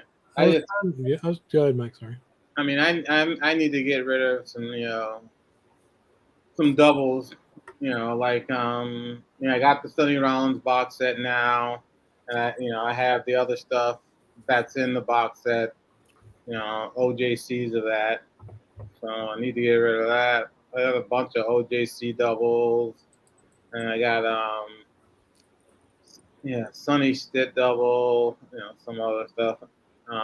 What Sonny Stitt doubles do you have? Oh, I only have one. What is it? The Champ. You have that. Yeah.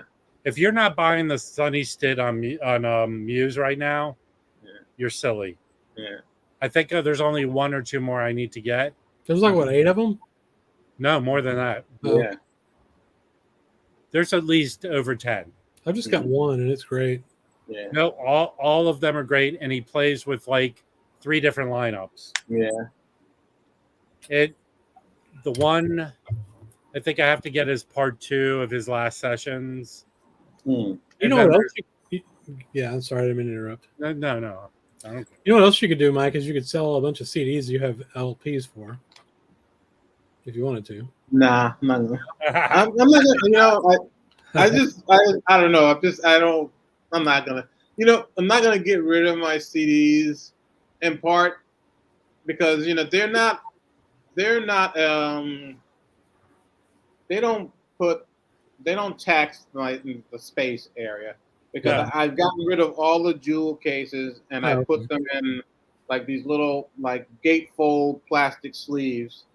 So I can get on my shelving unit. I can get like around 100 CDs in a shelving unit, and I have them all alphabetized. So that CDs aren't taking up any space. That makes sense. Yeah, I have over 500 CDs, Chris, and I have some killer jazz stuff. Like I have that Grant Green and Sonny Clark, that twofer that Van Gelder mastered. That you can't get Oleo. That's really the only way to get it on that CD, and they don't put that CD out anymore. But I went. There's a high-end thrift store near me where a guy there was a whole jazz CD collection dumped there for $1 each. Oh, and I sold some of those CDs for $30 a piece because they're just hard to get CDs. But I have killer stuff that not on vinyl that I have on CD. A lot of good stuff. Yeah. I mean, one of the best things you can get now is that Art Pepper at what's the big jazz club in England? And the Ronnie Scott. Yeah, I keep it. Art Pepper at Ronnie Scott's, because I think Fremer, Pure Pleasure put out a box on vinyl, but you can't. That thing's way expensive. Yeah. But the CD on Bandcamp is $21. It's 4 CDs, and Fremer gave it an award for one of the best jazz recordings. I highly recommend getting. I'll grab it right now because right over here. See, that's another thing. I gotta put that on. I didn't put that on my wish list, in my wish section at Bandcamp. It's only $20 shipped for this. Yeah. It is this, and then you get the. I listen to it when I'm driving because you get the Bandcamp digital. Which I'm mad at Bandcamp because I ordered the Pharoah Sanders through Bandcamp, and you were supposed to get the digital, but they still haven't released it. But this is really good. I highly recommend you get that if you like CDs. Yeah, that Miles Davis quartet, the Plug Nickel. That was a great box. That ended up being stolen in a move. No shit. Hey, listen, Jeff, don't you have to go? Isn't there a Barbie screening in 10 minutes? What's wrong with the Barbie movie, man? If people want to see that, hey, no, that I told Rachel that's a 4-quadro movie. That movie's gonna make tons of money. Oh yeah, for sure. I want to see Oppenheimer. You know what they did to promote coming back to the movies? They did a double feature of Oppenheimer and Barbie. They sold tickets for that. It did really well. Oh. That's funny. I need to go. I haven't been to the theater in forever. I need to go see Mission Impossible. Yeah, I do too. Yeah, I don't like going to the theater that much anymore. No, I hate people, so they ruin the experience. You know what's really good? The new whatever Justified, they brought it back. Yeah. They dropped the first 2 episodes. That's good. Okay. The Lincoln Lawyer on Netflix, that's good. The second season. Yeah. They did half and half. The second part comes back in next month. That's good. I just had a random thought. I remember that movie where it was, I think it was Bruce Willis, where everybody like had a robot body, and you would just like lay on a table in your house hooked up to the internet. Replica. Yeah, I tested that movie. It didn't test very well. People. Yeah, it was it wasn't a great movie. No. But I was just thinking, what if that happened, and then you're one of the people like us that like doesn't really want to be around humans anyway. And you find out like the magical, human land still sucks because there's still people there, and so your replicant just sits in your apartment too and like watches movies on the internet. That's a good story. Should I have highlighted people's comments when you were telling it? No, you can have a thought though. Like, why would it be any better than the real world? Has anyone watched the new season of I Think You Should Leave? Because that thing is awesome. I think you should leave for not interacting with my content. I'm trying to think. What else do I have? What else do I have coming? Well, I have those 2 Cliff Jordan records that Dusty behind ones. Well, they're going to come out like next fucking May. I have the Nathan Davis MPS record. I have that on order. Yeah, I got that on order. I got the Mal Waldron. Yeah, with those. I haven't ordered. My feeling with a lot of these is I'm just going to wait till they drop to a price in Amazon warehouse. Like a lot of the classic Blue Note classics, I'll wait till they drop. Felipe's fine, man. He always leaves and comes back. Yeah, he's doing a root canal. Leave him alone. Exactly. What is this? What else? The drive. I'm telling you, there's 2. I Think You Should Leave did 2 jazz skits, and the new one, the driving crooner, that is hysterically funny. Have you go watch it? It's funny. All right. Now let me see what I have at Dusty Groove. Dusty Groove. And I ordered that Sunny Chris. What else do I have coming to me? So do you think here's I don't know. What do you think Dusty Groove sells more records than Mike at the End Groove? I don't know. I think Dusty Grooves sells a lot of their inventory is used. Mike doesn't sell that much used on his site. Yeah, but you can get everything new from there too. And they have shit that Chad never has. Like from what I understand from like Zep Pearl, he's not a big fan of Dusty Groove's physical store in Chicago. Sure. But Mike and I can say it's one of the better stores to buy from online. Yeah. I think. No, that's my favorite place to buy that kind of stuff online now. I have Chet Baker Sings coming from Blue Note. Oh yeah. I just wanted to get it. I didn't have to pay $250 for it. No shit. Like someone we know. Yes. I paid. Yeah. Okay. Well, I was just trying to be coy. I paid. So I was okay. Now that everyone's charging sales tax and shipping, I was okay with what I paid for it. Yeah, everybody kind of fucked us on the free shipping stuff. Except for look, the record, the Benny Goldson, Chad's on it for $25. Yeah, but unless you spend $100, oh, that's right. Yeah. I bought some stuff from Blue Note too. I bought the new the blue and white Thad Jones and Donald Byrd, and then I guess there's a Duke Pearson tone poet coming out. Yeah.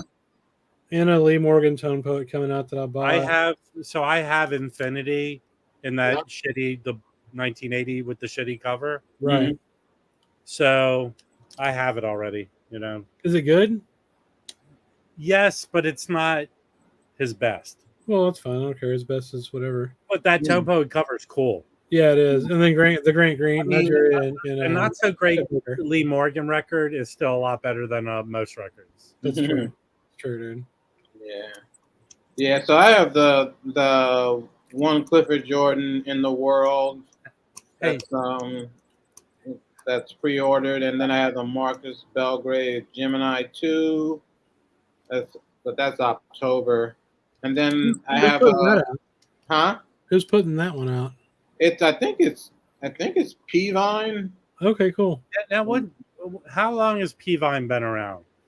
I have no idea. Kind of a while. They have a Sonny Stitt record they just put out with Herbie Hancock, and I wish I would have ordered that when it was in stock.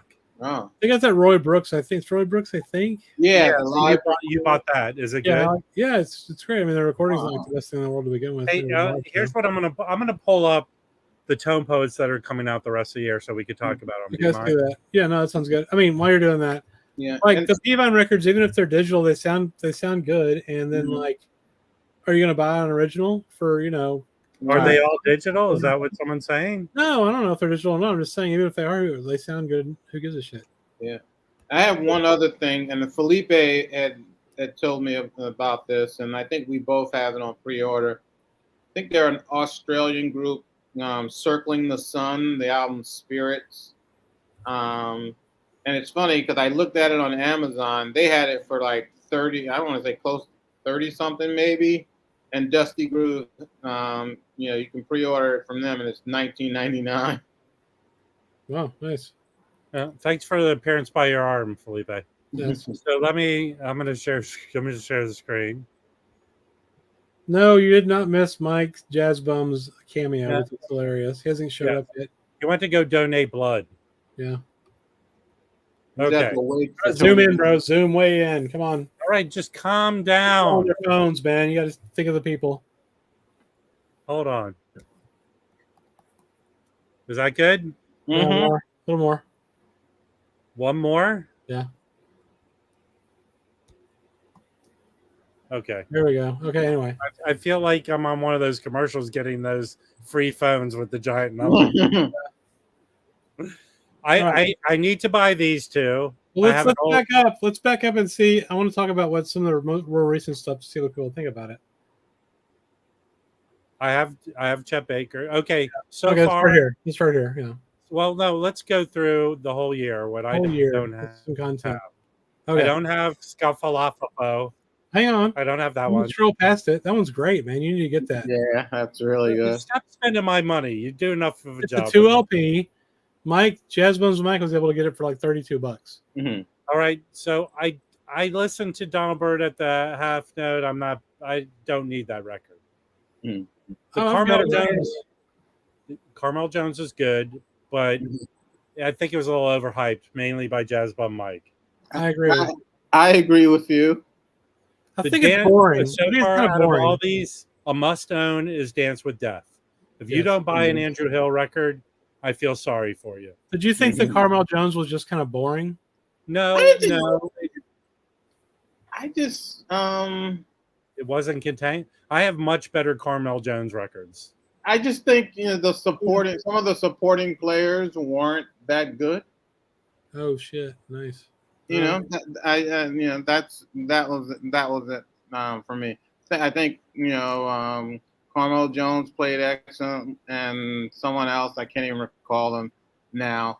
But yeah, there was some two other guys that Gary Peacock was excellent on it, but some other guys that I was like, dudes, you guys need to step up your game. This guy, Carmel Jones is playing, and Gary Peacock are playing their ass off, and you guys are fucking diddling, Slipping along, man.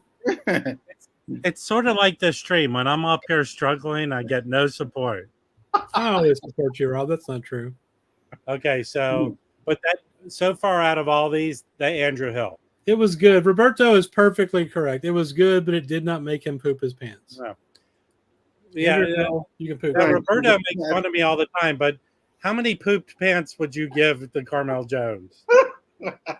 Yeah. Dance with Death so far is like a 10. Everything else is below 7. The reason I got the Chet Baker Sings, which I actually was impressed by, is because You Discover had buy 2 get 1 free. So I got that one. I have no desire to get the Mr. Natural. Oh, no, that's a good record, man. Mr. Natural was good. I got that one. I'm just saying. I don't regret purchasing it, but it's one of those. I can see why they didn't release it originally. That's fair. I mean, I like it, but I agree. I already have an old version of the Gil Evans, so I don't feel like I need it. I like that one a lot too. Yeah, I got that tuber from you, Rob. Yeah, I'm not a. I'm a Freddie Hubbard. I got it because of the buy 2 get 1 free, and it's good. It's not the best Freddie Hubbard, but it's good. Yeah, totally agree on that. I am not a Donald Byrd guy at all. Really, his 70s stuff is just not for me. This is 67. So I didn't get.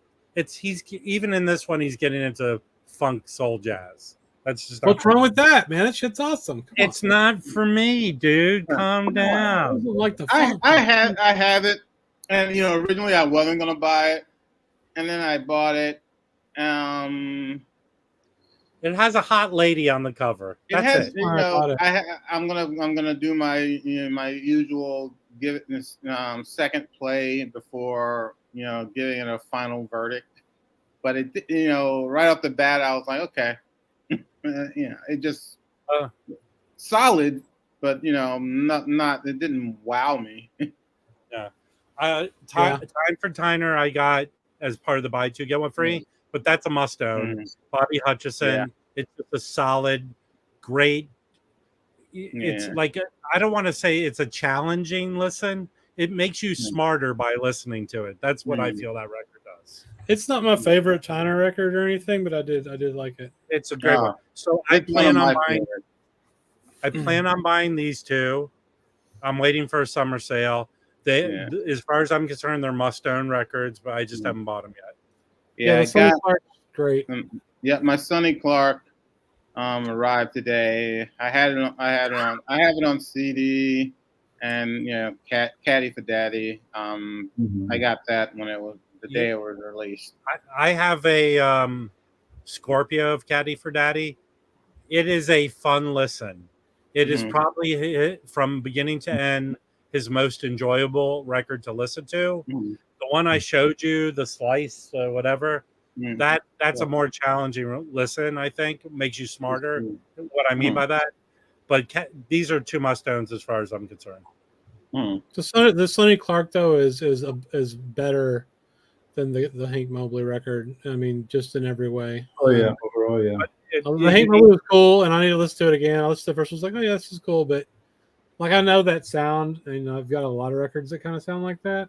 But the Sonny Clark trio record, I don't know. There's something about it. It's like it's just a great trio record. And it's kind of got a lot of energy for only being a trio.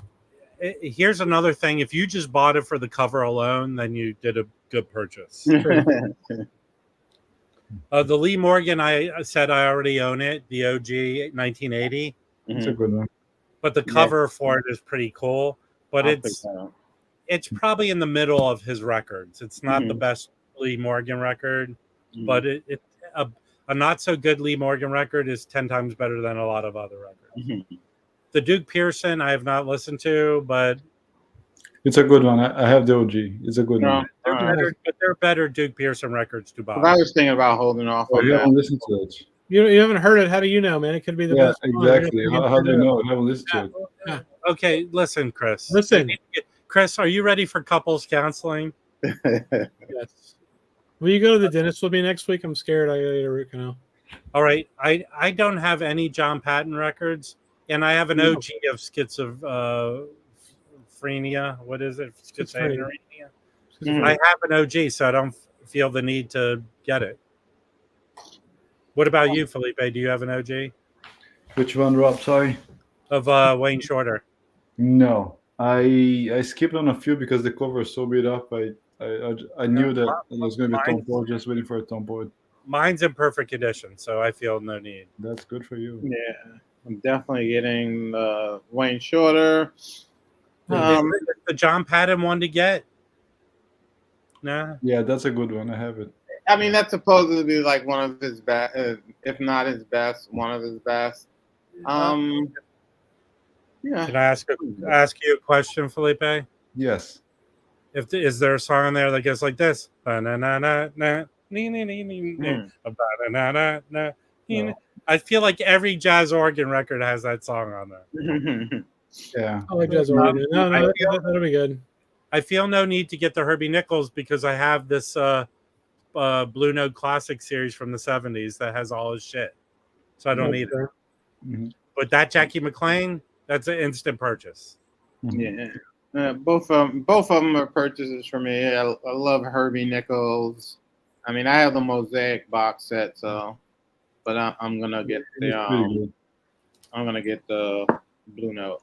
Let me see if I can pull it out. I end up pulling out all my records. So here's my take on Tom Poets. A lot of those Tom Poets I have OGs. I have great pressings, Japanese, but I just like them. I think they're collectible. They're good. I want to have them all. That's it. Yeah. Boom. Me. I've ended up pulling out all my records to find this stupid Herbie Nichols. Here it is. This has all the Herbie Nichols stuff, right? I don't know. Yeah, I'm sure it does because it wasn't a lot of things. Yeah, this is 2 records. It's all the Herbie Nichols stuff. Mm-hmm. So I don't need it. I have it all. That classic series is on here too, right? Probably. Yeah. The classic series is good and it's cheap too. Yeah. Yeah. I wish they would do more like that. It was 10 inches. That was a cool concept, man. They should do some other shit like that. You know? That'd be cool. Yeah. What's next, Rob? All right. So I don't know this Kenny Burrell. You know this one, Felipe? I know this one, but I don't have it. Yeah. Yeah, I don't have it either. Is that much different than the one that came out last year? Yes. Yeah. The one with the cool white cover? Mm-hmm. The Andy Warhol. Yeah, Andy Warhol. Yeah. It's the same period of time, right? Yeah. You have an OG of the Jack Wilson you got recently, right, Felipe? Yes, it's phenomenal. Everybody should get this record. Yeah. Who else is on there with him? Yeah, let me pull it out, Rob. I don't remember. Don't pull it out, but get the record.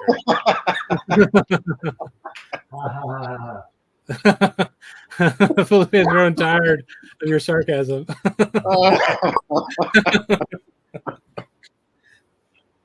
Oh man. In the meantime, I want the Grant Green.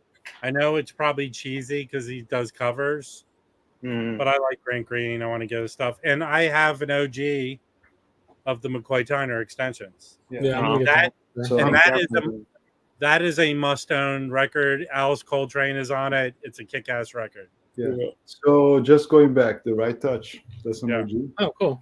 So who's on there with him? Freddie Hubbard, Stanley Turrentine, James Paulding, Jerry Dudgeon, Garrett Brown, Gene Taylor, Grady Tate. I think it's a really cool record, and I can say because I actually listened to it. Yeah, can you hold up the cover because I feel like it's Duke Pearson is relieving himself while he's taking the picture. He does look kind of lost. I was Not thinking the sure. same thing. I just tried to listen to the record. I'm not sure. Thinking about baseball or something. And is the Easter wins?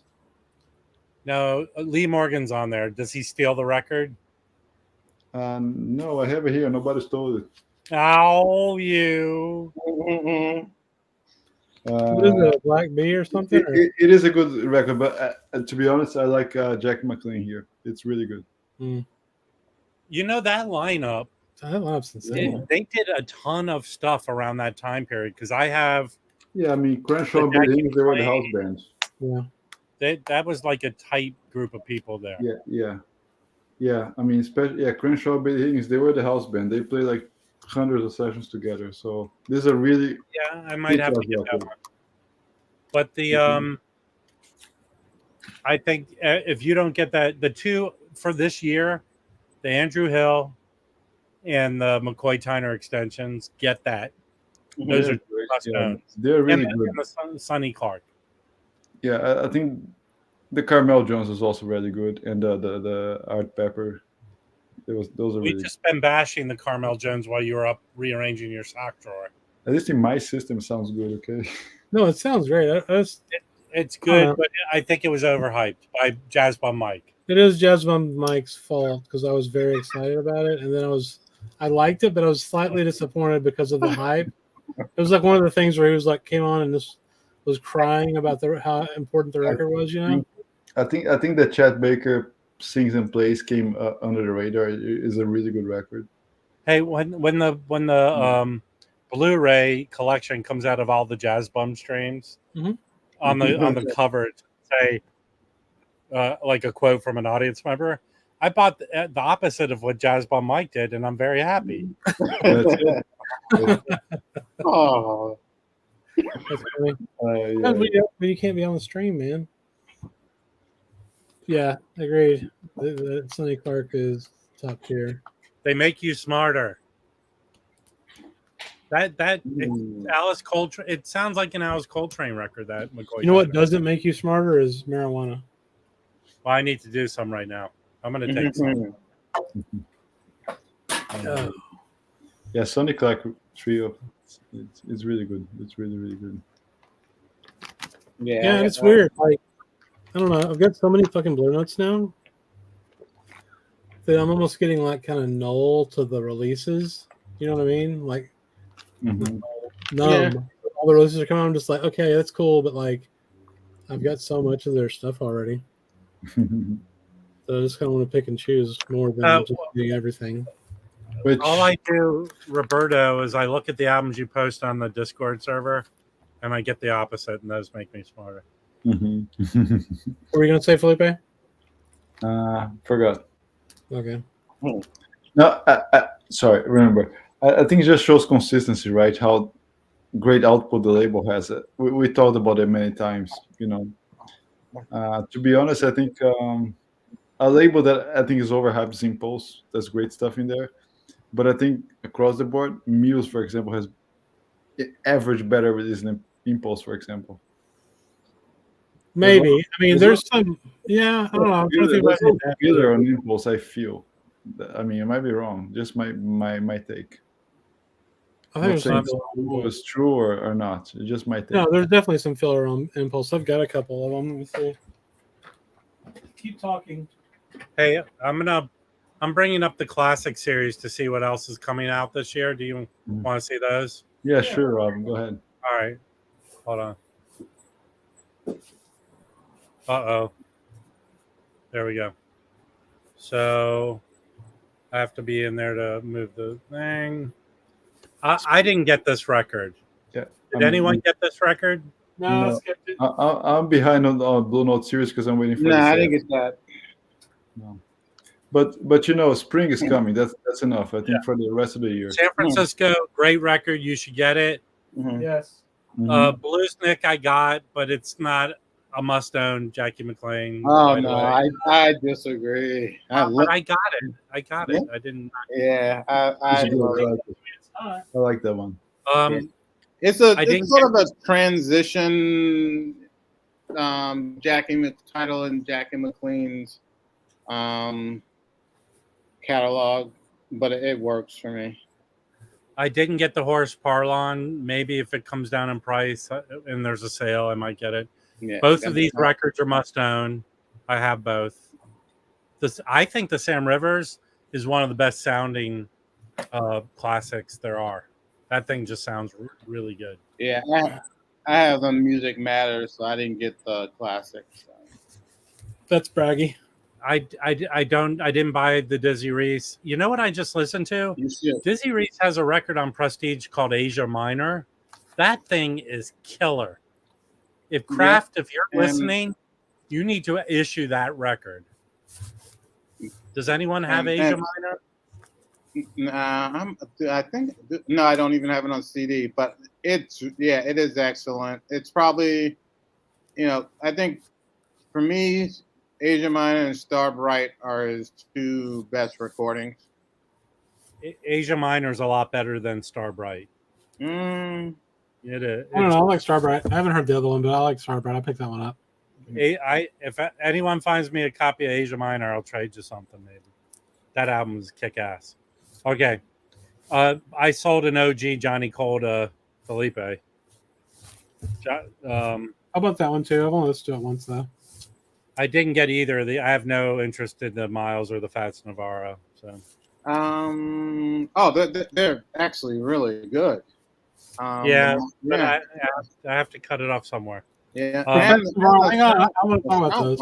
I was like, man, maybe the sound quality is not going to be that great. And they did a good job with that too. Yeah, I like the Fats Navarro a lot more than the Miles though. I really like the Fats Navarro. I hope to put the second one out. I haven't gotten the next two yet. I got the Glasper. I haven't the Mad Lib. I thought I had pre-ordered it, but I didn't. I've listened to the Mad Lib. I might get that. He does a good job with that. Did anyone get Turning Point? I have not. Lee Morgan's on there, I think, right? Who? Lee Morgan is on Turning Point with Lonnie Smith. Oh, okay. I have a Japanese copy of Spring, so I don't know if I need to get it. I'm gonna get that. I only have the CD, but I'm gonna get Unit Structures. Yeah, I've been warned about that record, but I'm gonna get it anyway. Which one? So I've been warned about that record. But Unit Structures, that it's too weird. Yeah. Wait, is that the end of what we know about? Yeah. Oh shit! Jasmine's gonna have a video soon then about Absolutely. All right, I got some crappy Impulse records. You didn't ask Joe Harley good enough questions. Joe Harley isn't in charge of that series, bro. He's in charge of the guy who's in charge of the series. No, he's not. He talks to him. He tells him. That doesn't mean he's in charge. Listen, man. I've talked to him, okay? This is not a good record. It's a folk record. It's not a jazz record. I bought it because it was on Impulse. It's got this blue spine. Yeah. Please don't tell people. Please don't tell people how stupid you are. Hey, I didn't know, man. This was back in 2020 and shit. I just got started. Wait, he's holding a guitar. What clue did you not need to know that it wasn't jazz? Well, there's no such thing as jazz guitar. Not with an acoustic guitar. It's not true. Anyway, this is just okay. Yeah, their stuff is very. You know what's good is that one that came out for Record Store Day with Herbie Hancock's on it. Yeah. J&K. That's a good one. Yeah, because with Jimmy Johnson, it's awesome. That's the secret. The Kai Winning records by himself suck compared to the stuff he's on with JJ. You're doing a horrible job of trying to sell those two records. Well, this will be in an auction probably soon. I had another one that was another Kai Winding, which was worse because it had like singing on it, like 60s, like just not even words, just like angels, 60s angel voices, or like the Charlie's Angels just humming along and shit. Fucking awful, man. But I sold it. I said I didn't like it. I was honest, and somebody still bought it, so it's not my fault. When was the last time they did Asia Minor? I don't know. But most of my impulses are from Chad, so they're all pretty much kick ass. Like, I like all the stuff in that Impulse series, man. The Acoustic Sounds Impulse series. I don't think there's a bad record. Well, okay, did you get the Leroy Vinegar record? That's contemporary, not Impulse. But I do want to get that. I'm just waiting to get it sale. I have the OJC of it. So. Yeah, it looks like a cool record. I like Leroy Vinegar, so. That's your favorite CTI? I mean, it's pretty good. It's not my favorite CTI by any means, but yeah, I got the Record Store Day version of it, but they reissued it recently, I think. Maybe last year. Mm-hmm. Were you able to get it? Because it never came out originally. CTI never put the record out. This is what I've heard, anyway, from my memory. Mm-hmm.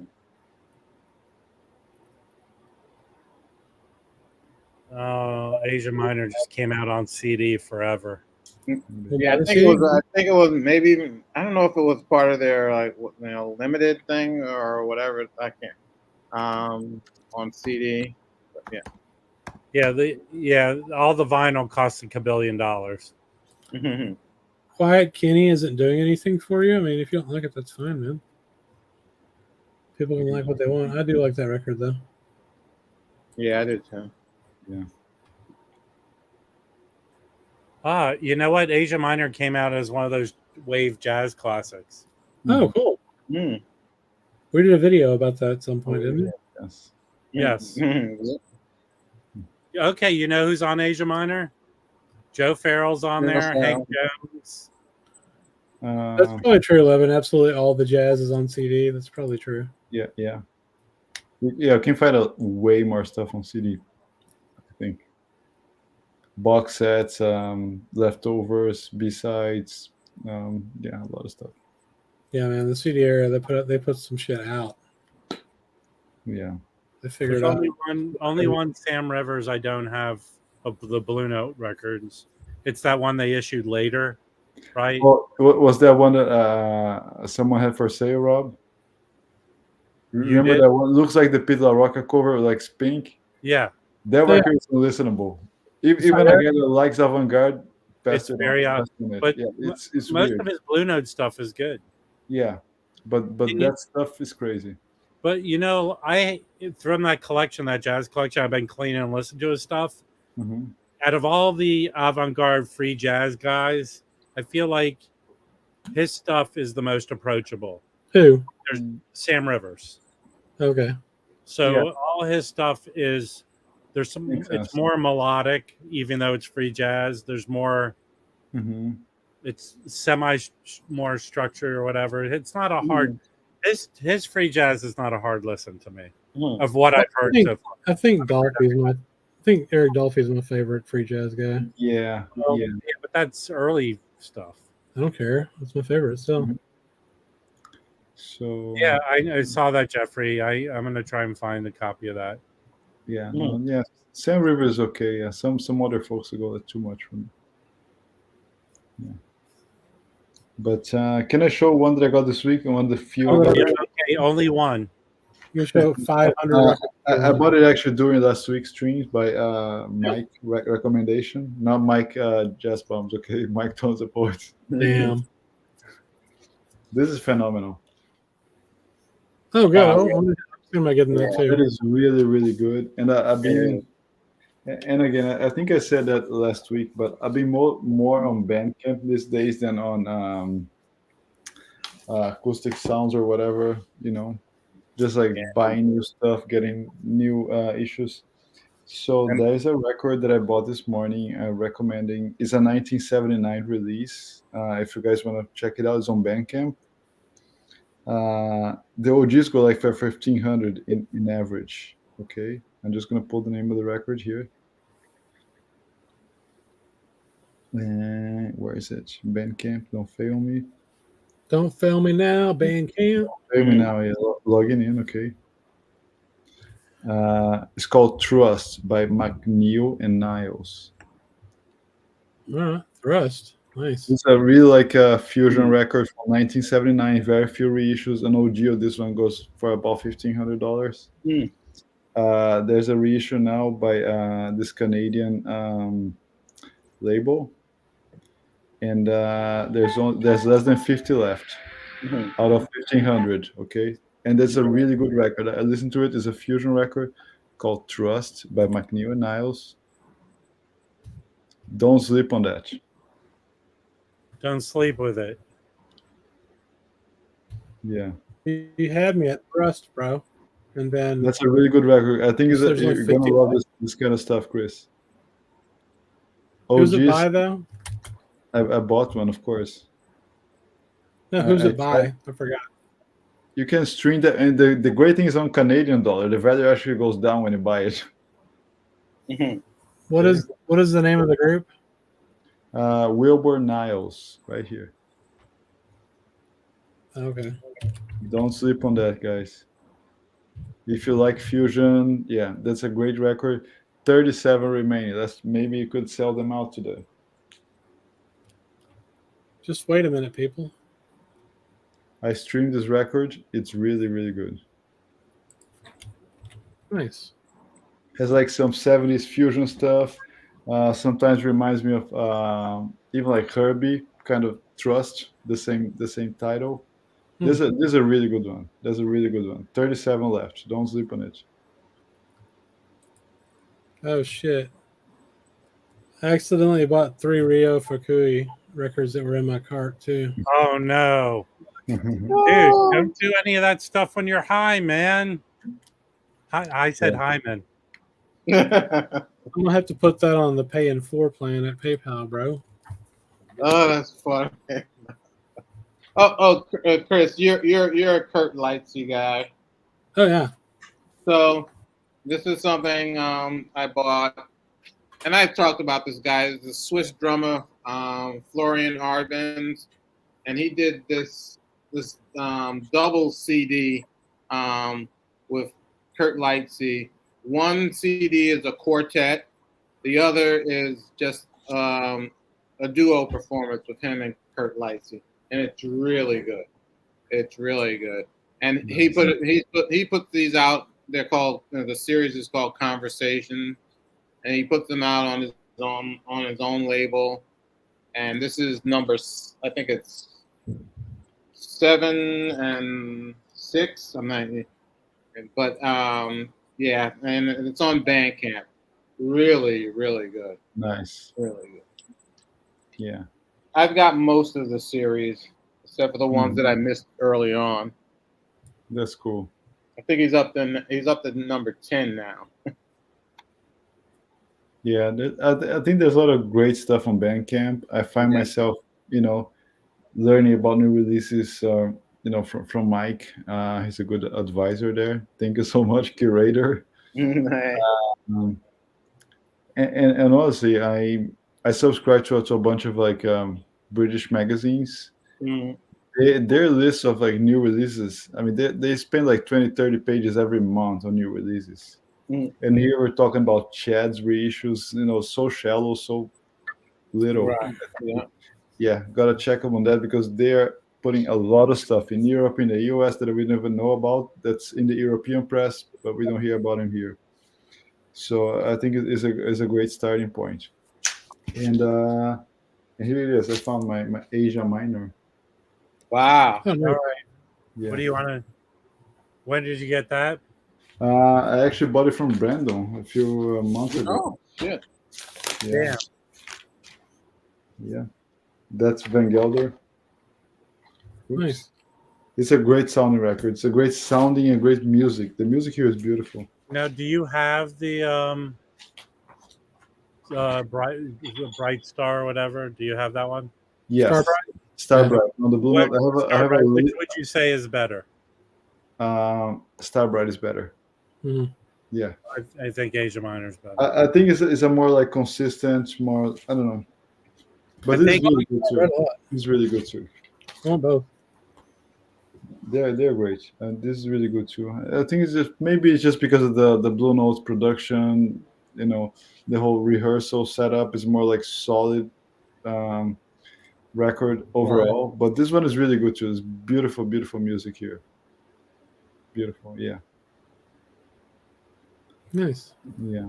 I think yeah. There's not that many Desirees out there, but you know, I mean, as in this one and some of his Blue Notes, but they're great. Sounding Off is a really good record too, but I think Starbright's better. It's more consistent. I think Sounding Off is a little all over the place sometimes in terms of being consistent. Hmm. Yeah. So regarding Bandcamp, I think I had some issues, but I reached out. The labels are really kind, and they reached back to me.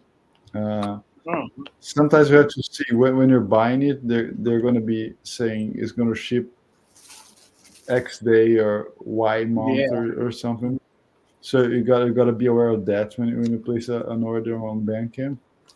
So every time I go to Bandcamp, I check some other stores that might carry that kind of label, like Dusty Groove or Forced I Exposure. do the same. I do the same thing. Yeah. Yeah. So and but I also communicate. I mean, even like you don't have like a phone number, but even by email, Bandcamp is pretty consistent in following up and saying, "Is the label talking to you?" Have they responded? And I had one open order that took longer. They actually were pretty cool. Bandcamp was following it. The label finally got my inquiry. It took too long. They sent me two extra records for that. You know. Oh, that's cool. So as long as you're kindly talking to them, they're gonna kindly talk to you, and be kind to you. You know. That was actually a Melissa Aldana record. I got it. Oh, is that right? Yeah, yeah. From it's a small label. They do great stuff, but Yeah. they Yeah. They were definitely do. yeah, Motima. They were Yeah. have like a changing staff. Things were kind of The president reached out to me. She was really really cool. She's a musician actually, Oh. and she reached out back to me. She sent me like an autograph CD. Oh, that's So cool. yeah, so that Yeah. was really no hard feelings. As long as you're you know people people make mistakes, so you got to understand that and let them fix it before you go on a bash. Yeah. Yeah. This is a good idea, Roberto. Felipe, you need your own channel. It's just titled Brazil on the Discord. Yes. Yeah. At least you'll have one person watching, Roberto. No, we'll have everybody looking for records and books and everything else.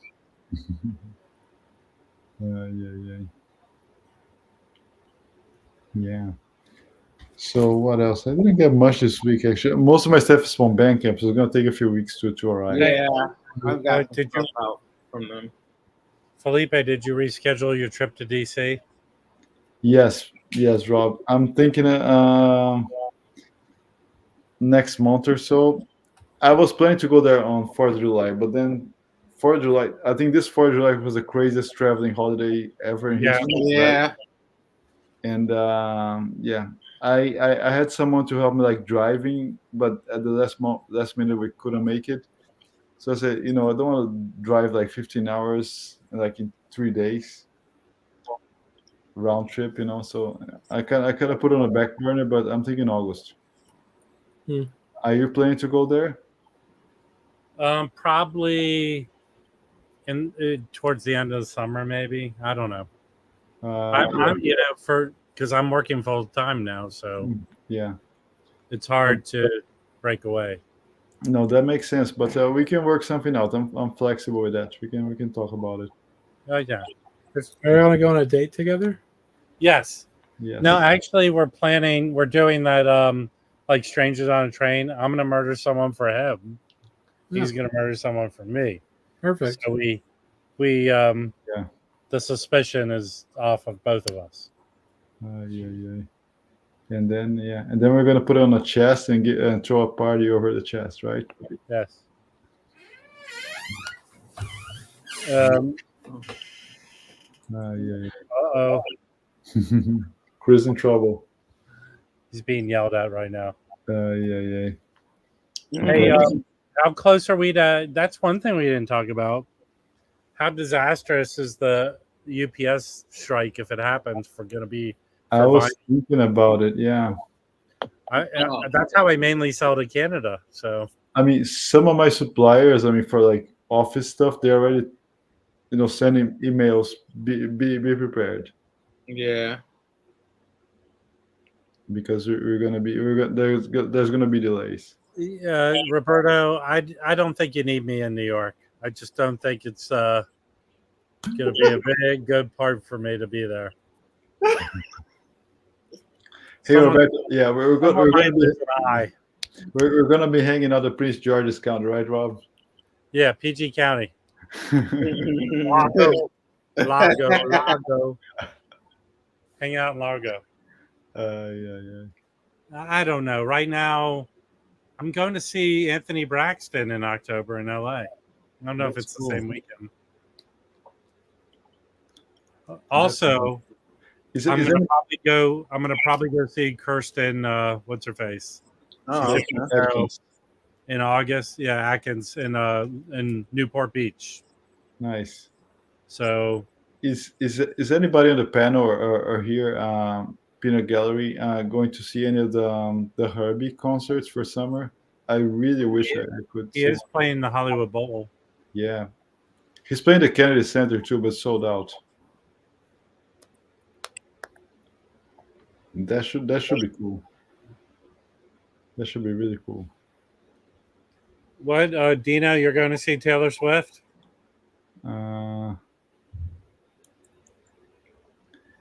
She puts out a 3-hour show, right? So yeah. Dude, when I get high and I put on scrolling through TikTok, someone's always at one of her shows simulcasting it.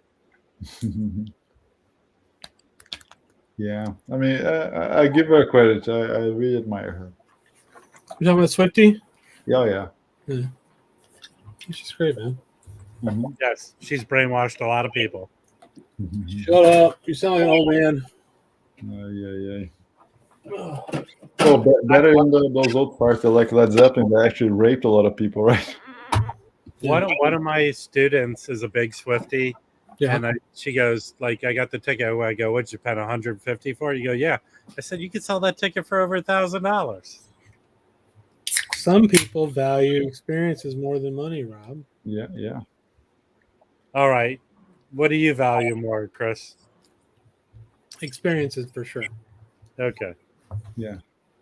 Speaking of value, has anybody? Hence all the records we all buy, those are all experiences, Speaking of value, has anybody got on any of the mosaic pictures?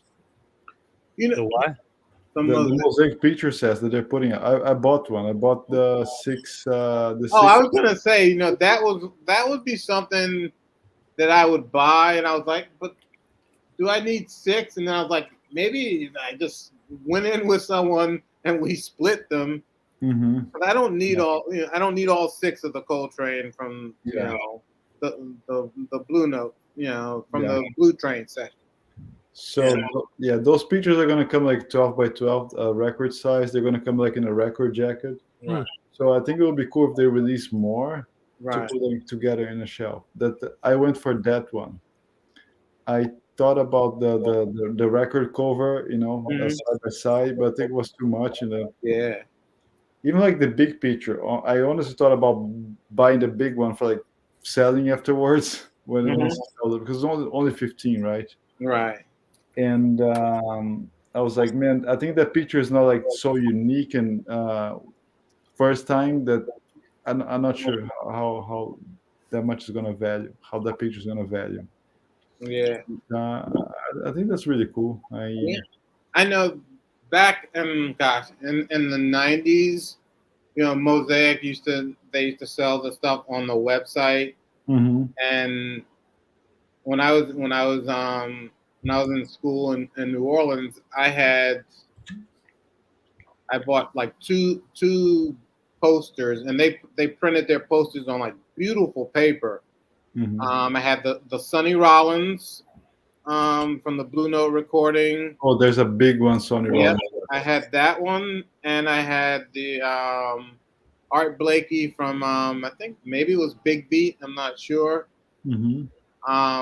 Yeah. And I had those framed, and they did a beautiful job in just reproducing those. The paper was top quality, and I think Mm-hmm. I think they're in one of our storage things right now. I definitely know the Sonny Rollins is. Yeah.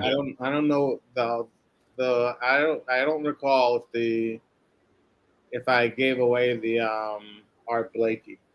So that's Sonny Rollins. There's even like a limited run. I think it's from Nuke's Time or Volume 2. Hmm. It's like a 24 by 36. They have like very few like signed, and they look beautiful. Yeah.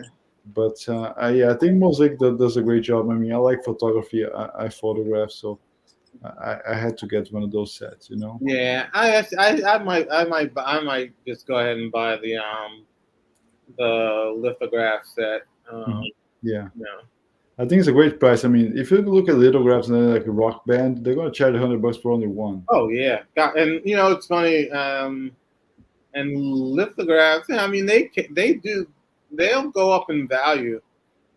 Gosh, I remember, right after I came back from New Orleans, and this isn't photography, but the painter Romar Bearden, I was walking past the store, and they had a large scale lithograph of one of his paintings. It was only $500, and I was like, oh, I should get that. I didn't get it.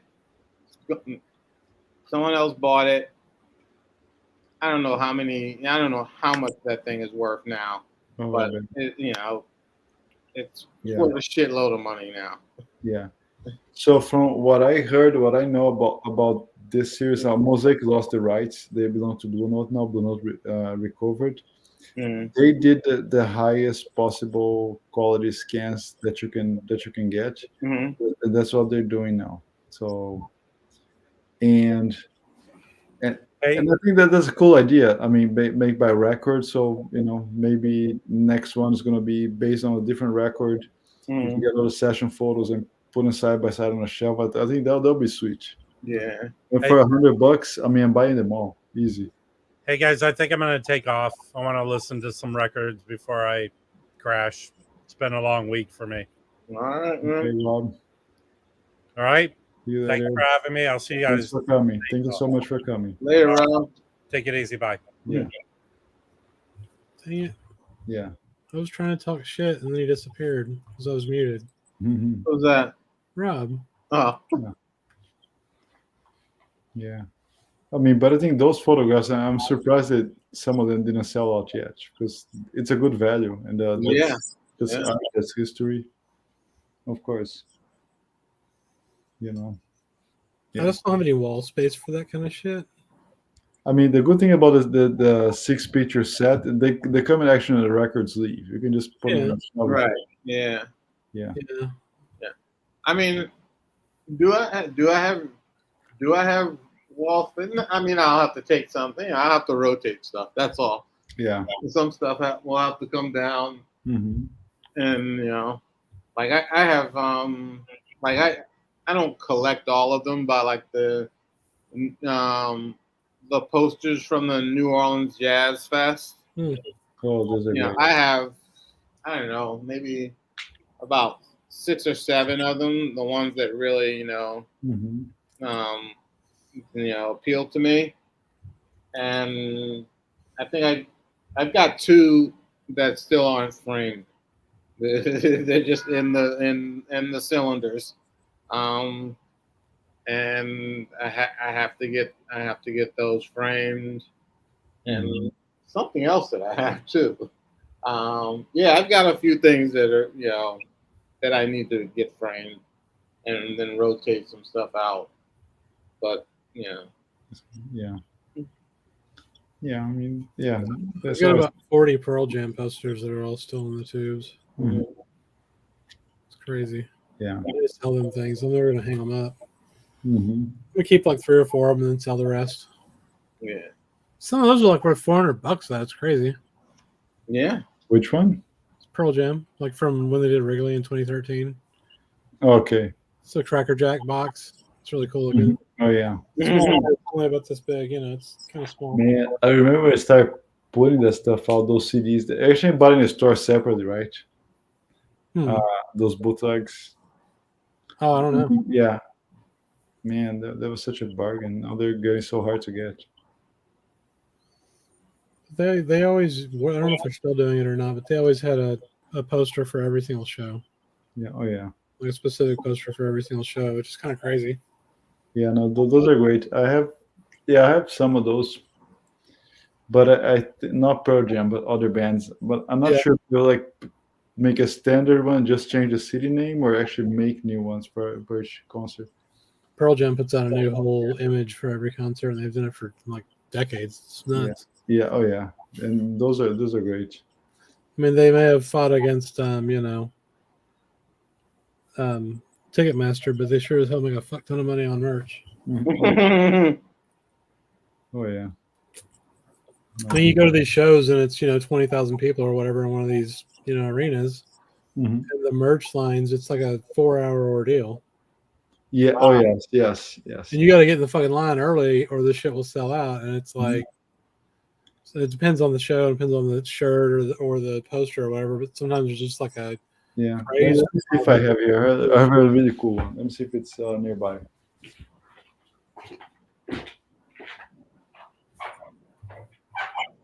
I'm trying to... Oh yeah, fish. I bet there's good fish posters are crazy. Yeah.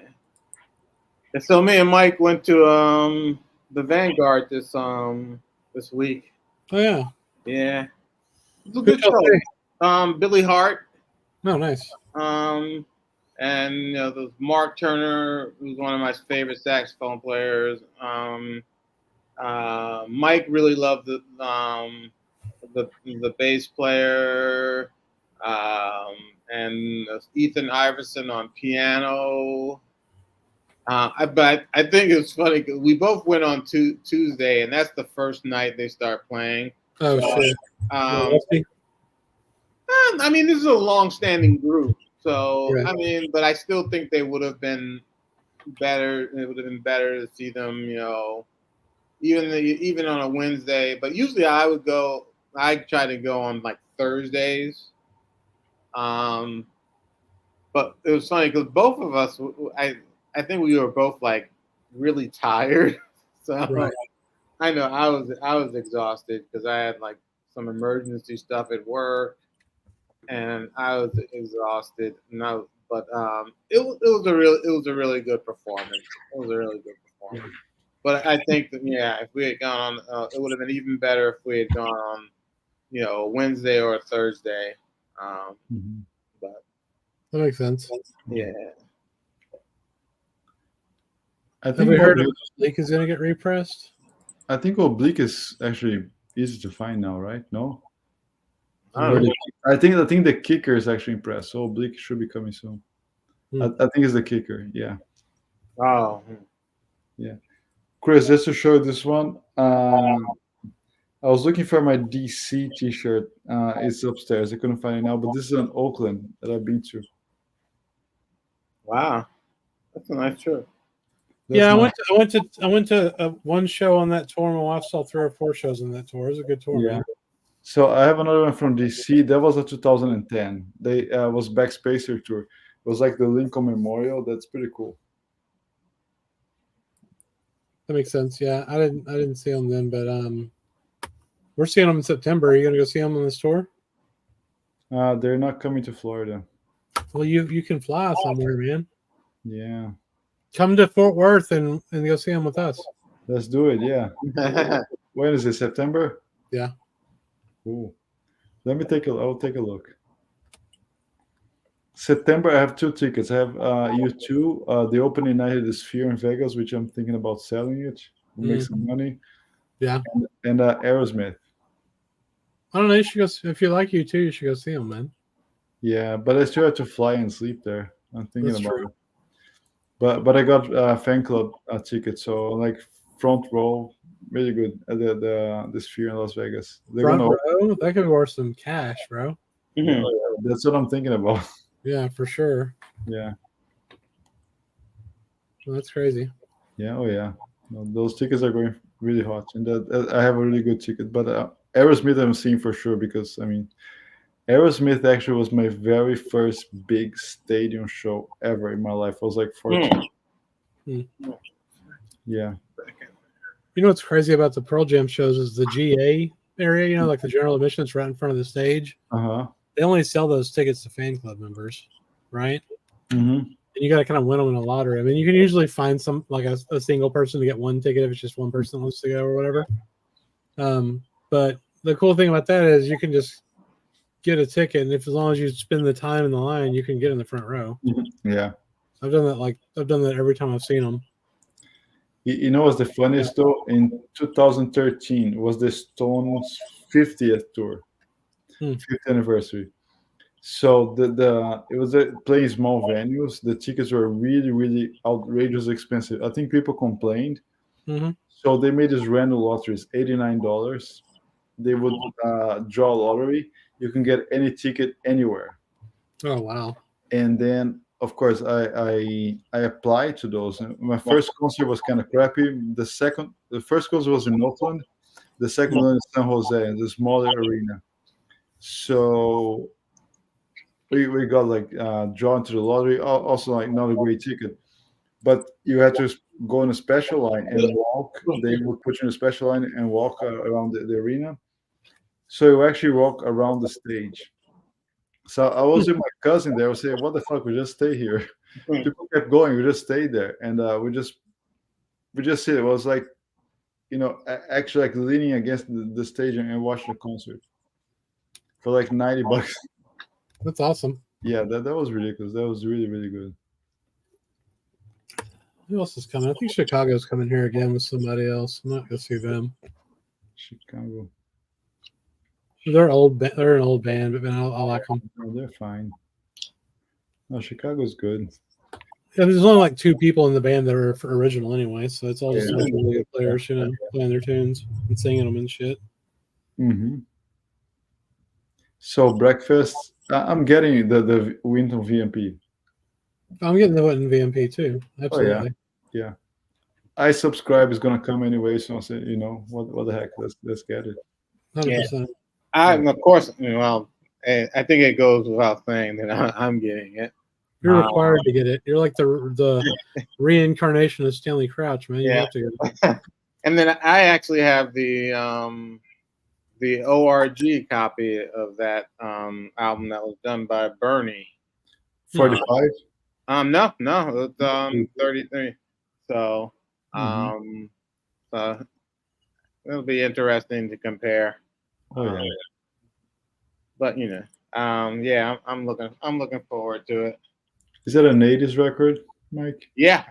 It's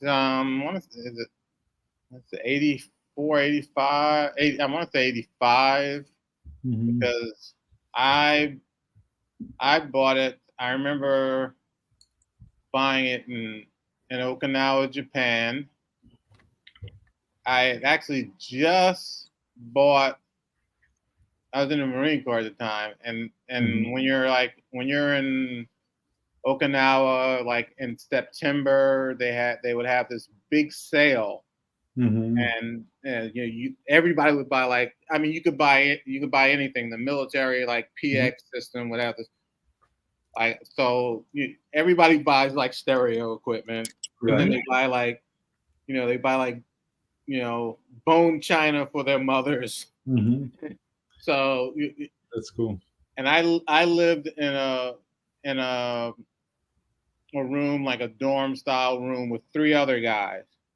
2 of us bought stereo equipment, and I mean huge shit. And and we're all sharing. We're sharing a room, and we were lucky that the third guy just wasn't into stereo equipment, because there were rooms where all 3 guys had stereo equipment, and I'm talking huge ass speakers, powerful amps, and it's just but that's and then that was when I bought that Winton album.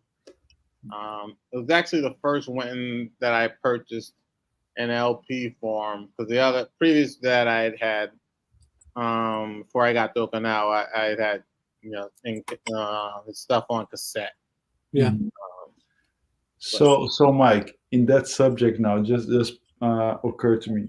I think I shared on our group this week. I found that Taiwanese copy of Moaning. Right? Did you see that? Yeah, I did.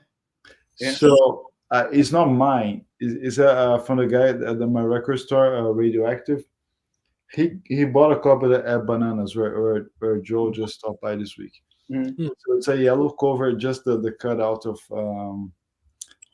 Blake's face, which looks really weird, right? With the yellow background and red lettering. The record is red. There's like this label in Taiwanese. I don't know what they did because it has RVG stereo, but the Dead Wax has also some Taiwanese writing there. I could have just scribbled his fucking initials into the Dead Wax, man. But the story is not. You cannot buy or sell on Discogs because it's considered to be like a bootleg. Yeah. So I was talking to him. He was telling me it's likely something that they would ship overseas to people in the military. Which I'm not. Since you mentioned that, it just occurred to me. Just connected the dots. If that was the case or not. I mean, maybe when I was there, no. Yeah. No. The Japanese, pressing plants and all that stuff, and and Japanese, vinyl and CD, and some of the stuff even was brought, I guess, maybe shipped from the United States. Mm-hmm. Like I think my Winton album was actually a U.S. Copy. Okay. But like I had some Branford. I think it was Branford's first recording. Mm-hmm. That was Japanese. Huh. It just it varied, or maybe I know what that was, because I bought the Branford off bass. Mm-hmm. I bought the Winton on bass. Okay. So that was the difference. Yeah, I was just puzzled because it had RVG stereo. It had the OG metalwork, Dead Wax, plus those Taiwanese lettering. So I kind of got me puzzled how they made that. They got the lacquer, they wrote some on it and then pressed. Yeah, but Junkyard Vinyl says seconds would be shipped overseas. Mm-hmm. Yeah. I just wonder how the writings got mixed in there. That was kind of unusual. Yeah, I'm probably gonna share that on Instagram tomorrow. Yeah, guys. that would be cool. Yeah, some detective work in there, but it's like a moaning version sold in Taiwan, or at least in Asia. That was pressed in Taiwan. Crazy transparent red vinyl. With a yellow cover. Imagine like moaning cover, like Blake's face, but the background is yellow, as if it's like a cutout. Yeah. In the Junkyard's saying they could have made a lacquer from an OG. That's what I'm thinking. Yeah. I'd be curious to hear how it sounds. Have you listened to it? Yeah, it sounds good actually. I mean, it actually lacks on the high end. It sounds like a little muddy. So the high end. I mean, but if you crank up the treble on your amp, if your amp has tone controls, you can hear the highs. Easy. It doesn't sound bad. It doesn't sound bad at all. Yeah, my dad.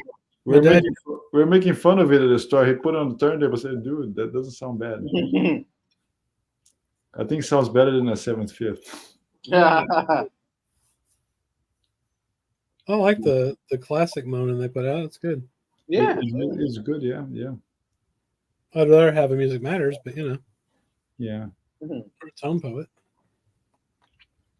I mean, it's just weird. I mean, I think I spoke about it this week. I have a Music Matters SRX and I have an OG mono. Mm-hmm. I think the presentations are just different because the stereo SRX you can hear some details spread over, but it's not like that sonic thing like hitting you as an OG mono does. Mm. Yeah, but again, the mono is really good, like impactful, but it's not so detailed and separated as the stereo SRX would be. Is yeah. Yeah, that makes sense. Yeah. That's why I didn't buy that Thriller one step. Mhm.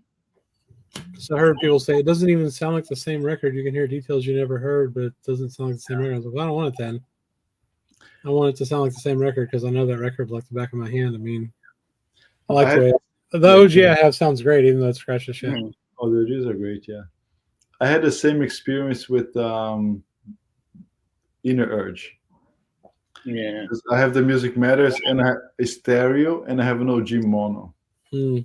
It's completely different. Yeah. You can't say it's better or worse, but the mono is just like boom, hits you. You know, it's just That Music Matters 33 sounds pretty damn good too. they're great. Yes. It's one of the few that I have. I think I only have 4 or 5 Music Matters. Yeah, but I think honestly, I like the tone poles. I think they're great, but the Music Matters they have some extra thing in there. I don't know what they have, what they did there. It's Maybe. marginal. It's marginal. Okay, It might just be the titles are better. could be. Yeah. I think that's what it really comes down to. Yeah. But yeah, I think they're both like 33 Music Matters and Tone Poles. They're like the cream of the crop. Yeah. Yeah, I mean, Great. 45 is a different ball game. I'm not comparing 33 to 45, but those 33s, I think those are the best you can get. Yeah. Absolutely agree. Oh, yeah. Mm-hmm. SRX, yes. Yes, Junkyard. It's just different, right? I mean, I think the SRX they sound so crisp and clean and different, airy in a sense, and the monos are just like the train running at you. It's just crazy. Hmm. You can actually feel it. It's yeah.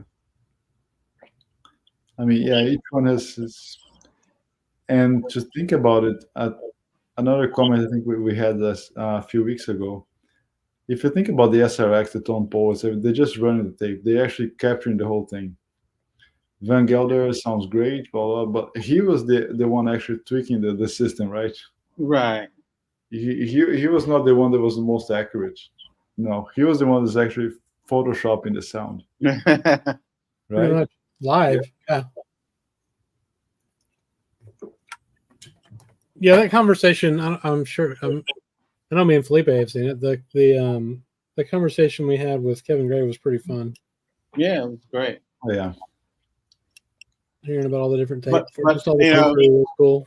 Out of all the interviews these guys have done, how many have you guys done? 3, 3. and one more is in the There's can. a 4th one to be released yet, yes. Okay.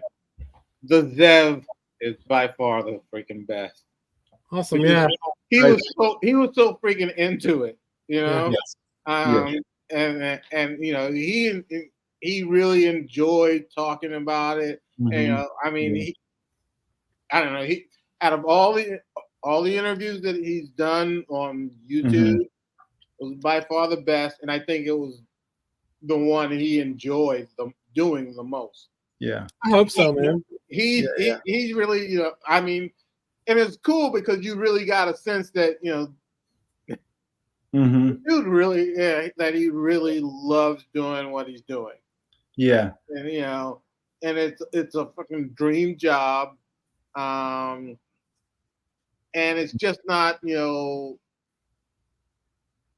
know, it's just not record store day, you know. Exactly. I mean, I thought that was great.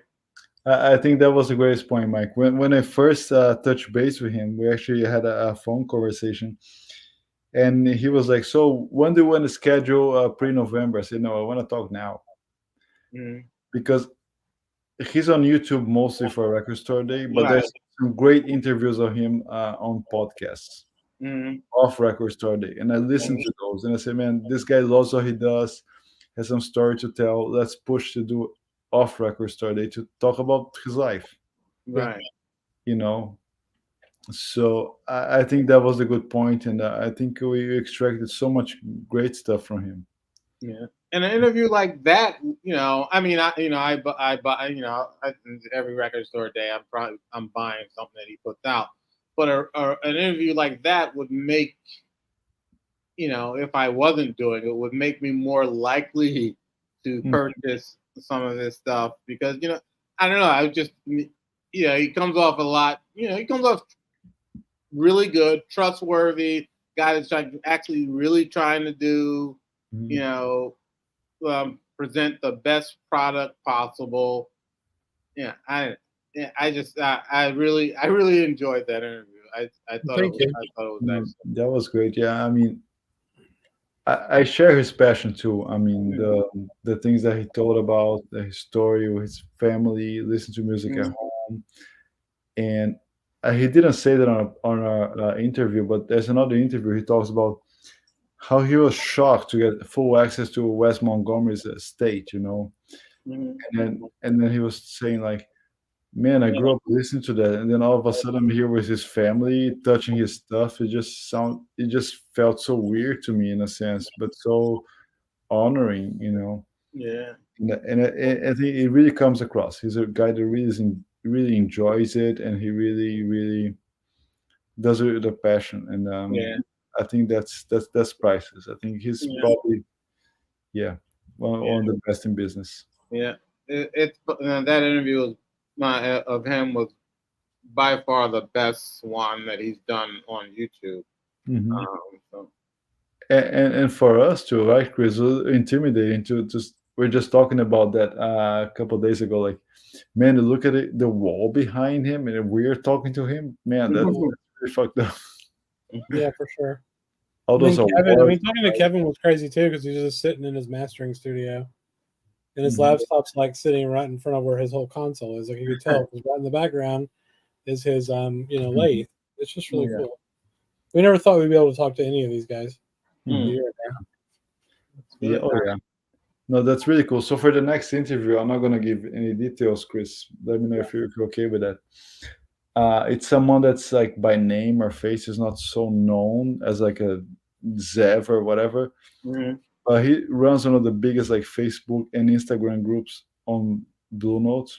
Cool. And he has like inner access to Blue Note. There's some great stories. He's musicians in the family. I think you guys watch it, you're gonna like the stories that you're gonna hear about. Yeah, I think so too. I think so. We're actually playing to the second one because there's so much to tell. Oh, cool. Oh yeah. Yeah, I want to interview like fans as well, like longtime fans like you, Mike. Like we love having you on the streams and everything because you just have so much knowledge and everything, and you're a cool dude. So I want to interview people like us, that have long collections. I mean, big collections, been collecting for years. What do you think, Felipe? Yeah, no, I think so too, Chris. I mean, I'm just greeting Steve Westman. Thank you, Steve, for joining us. Steve, always a pleasure. I think it's important to learn from people in the industry, the big guys, but also to chat to people like us. They have meaningful things to say or share their journeys and histories with jazz and music in general. How did they get into jazz? I mean, usually people don't start in jazz, right? So how did you get there? What do you like? And so I think those things are really, really good to share and talk about. Yeah. You guys know, you were talking about Bandcamp earlier. You should reach out to some of those people that put their stuff on Bandcamp because a lot of times when I was just showing that Kurt Lightsey recording, that came directly from the musician. It came from his address in Switzerland. Oh, cool. So you're getting the product directly from, in many cases with the Bandcamp releases, you're getting the product directly from the musician. I mean, I would think that, since, they're doing the shipping themselves, they might be, they would be more willing to do, you don't have to go through someone else. You know, you could reach out directly to them. Yeah. You know, another interview that would be interesting is Ubiquity is a label that has a sub-label called Love and Hate. They put out those Pharaohs records and like that Black Renaissance record. I'd like to try to get a hold of them to see if there's someone to talk to, but because they put out some cool shit, man. Yeah. Oh yeah. There's so many like small labels out there. I think they're doing outstanding work. That we should be more. So some stuff that I've been digging into recently. A new artist. Do you know her? Yeah. Sarah Page. No. Vers the Abîme, which means towards the abyss. So she's a harp player. She's a really good contemporary artist. You guys should take note of her. Yeah. And where's she from? I'm not sure. So Voda means water in Nordic. Oh, okay. Yeah. So it's a lot about water, and it's an interesting concept record. Let me see what else. I really dig this record here. I've been listening to recently by Donny McCaslin. Oh yeah. Priya. It's a really good record. Okay. Yeah. And then I had mentioned while you were away the Circling the Sun. Oh, the New Zealand band. Yeah, I had mentioned that. That is really good. Yeah, it is. Let me see what else I got here. Yeah, I mean, there's a bunch of stuff, and again, I've been recapturing a lot. Going back to my British Press, Uncut, Mojo, Record Collector. Those are the best sources for you to. Yeah. I mean, even honestly, I think it's even better than Jazz Collector, because there's too much like shit music in there. It's more expensive than import from UK, and there's not much about new releases. I mean, the UK magazines, they usually spend about 30 pages on new releases, and they have rock, jazz, avant-garde, electronic, anything. So you can learn a lot about it. Go to the Bandcamp, go to Discogs, or go to Tidal or whatever stream platform you have, and go find out about it. I think it's a must do, and it's been really like changing to me in the way I approach things. Did y'all think that like British imports back in the 80s were cooler than American records? You mean like in any genre, or? Yeah, like Duran Duran records or something like that. Like, would you rather have had the UK imports than just the American stuff or anything? I mean, for me, like, all right, it was sort of like, actually, the imports were originally the what was available. Yeah. Like my example would be Billy Bragg. I'm a big. I love fucking Billy Bragg. Billy Bragg's awesome. He's awesome, yeah. And the imports on, I think it was Go Disc, were what was available. That's all that was available. And then I think Elektra picked him up. I think it was Elektra picked him up, and for U.S. But that's what I had. Those Billy Braggs that I had were UK Billy Braggs. Hey, Ronaldo. Hey, Ronaldo, thanks so much for joining. Pleasure to have you. No, that's true, Mike. I remember, before the internet, when we were kids, when your friends would get some import of a band you never even fucking heard of, and then they play, and you're like, oh my god, that's amazing. Yeah. It's the only way you could find shit back then, or hear it on the radio, I guess. Oh yeah. And I mean, I was sort of lucky that in New York you had freaking Tower. Yeah, you had Tower Records.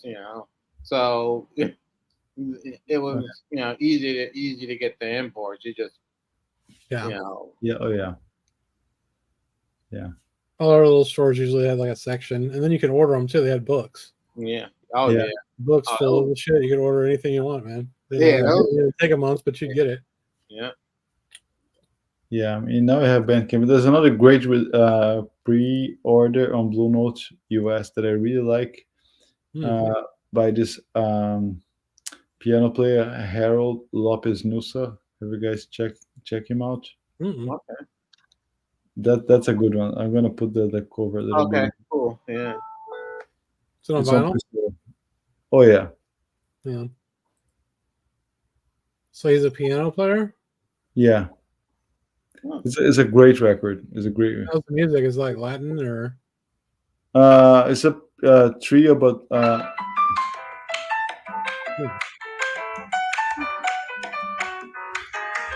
there's I Beat, think man. Yeah, that just sounds like cool. just like the record above from Brazil, right, Mike? That we bought it. Yeah. Oh It's a yeah. piano trio, bass, piano, but the percussion is more like hand bass. It's not like the traditional Mhm. drums. So that gives a totally different flavor. And yeah, thanks XJ. He's Cuban, yes. Um, yeah, I mean, playing with hands and your local instruments, I think changes completely a trio recording. Mm. Yeah, Absolutely, it's a big change. no, I love it. I mean, I'm a big fan of Camaro Candido. Oh yeah, That dude's fucking awesome. And like, I killed Felipe. Right when I was going to show him a bunch of records. Anyway, he's on a bunch of records. Candido. There's a Billy Taylor trio of Candido that's phenomenal Mm. on Prestige. Yeah, it's like every time I pick up a record with him, I'm like, oh yeah, it's gonna be cool. Mm-hmm. Right. So the other day, I think last weekend, I did like a 6-hour Twitch stream and like 4 people watched it.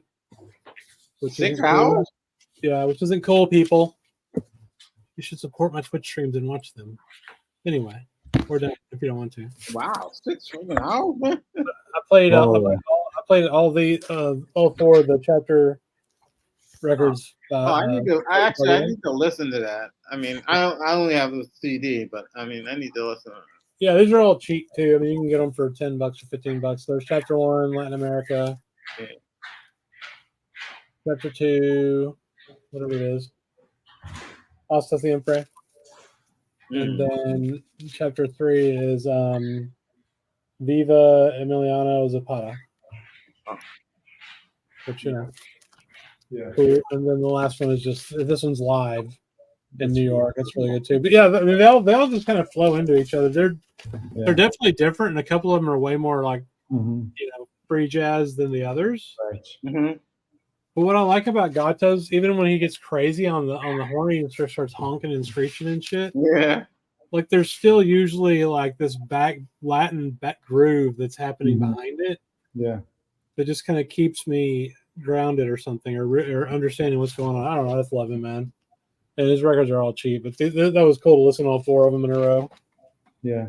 So that's what I think it's like fascinating about this Latin South American music, because every single country has their own like original tribes or natives. Yes. Plus, every single country was colonized in different periods of times by different European countries. Yeah. So the mixes are like endless. That's the great thing about it. Mm-hmm. I mean, if you think about Brazil, so Brazil is not Hispanic. It's a completely different inheritance, and it's a huge country. But regionally, you have different sounds, And if you think about Argentina and Chile, they're mostly like they have a deep, very heavy like Italian inheritance, other than Hispanic. It's way more Italian than Hispanic. So if you go towards the north, like more like Ecuador or Venezuela, Colombia, it's more like a Caribbean kind of thing. And even in Caribbean, some are more Dutch, some are more British, some are French. Yeah. And it's a hodgepodge, which is amazing, which I think is so diverse, which I think is great. Yeah, almost the entire world has been involved in being colonized. Yeah. Yeah. In the last several centuries. Yeah. Only thing we lost is all the gold that's in Europe. That is correct. Oh, just one. There's something that I want to talk about, and I just freaking remembered it. and this was released on streaming platforms today, and the box set of vinyl is supposed to come out early this year, or later this year. It's the one of my favorite tenor players, David Murray, Questlove, and Ray Angry on piano. That's so nice. And this is the music. It's on streaming platforms now. So Can you order from Bandcamp? Yeah, you can order it actually from. It's on JMI Recordings. Okay. And you can order it directly from them. But you can check it out now. They've actually JMI Recordings has just recently put their whole catalog on online on streaming platforms. Oh, sick! And I buy a lot of their stuff because they record analog, and they put out a lot of good stuff. But this is the David Murray Questlove, and it's going to be a box set that comes out later in the year. But man, it's 4 records. It's cheaper than Chad's uses boxes. Yeah. Boom, roasted. I think the box set is like 125 maybe. 150, 4 records. Okay. And like they have some other stuff coming out. Like they have the vibe player Warren Wolf. He's doing actually a solo vibe record. I think it's on their website for like $30. But like I said, this is analog. They do the whole tape thing and everything. And I've got I don't know a good number of their recordings, and I've been very happy with them. So speaking of Questlove, I was reading some stuff on Jack White this week because he bought the latest available copy of Camille by Prince. You know that Camille was a record that Prince never released. Oh wow! Mid 80s, like before Sign of the Times.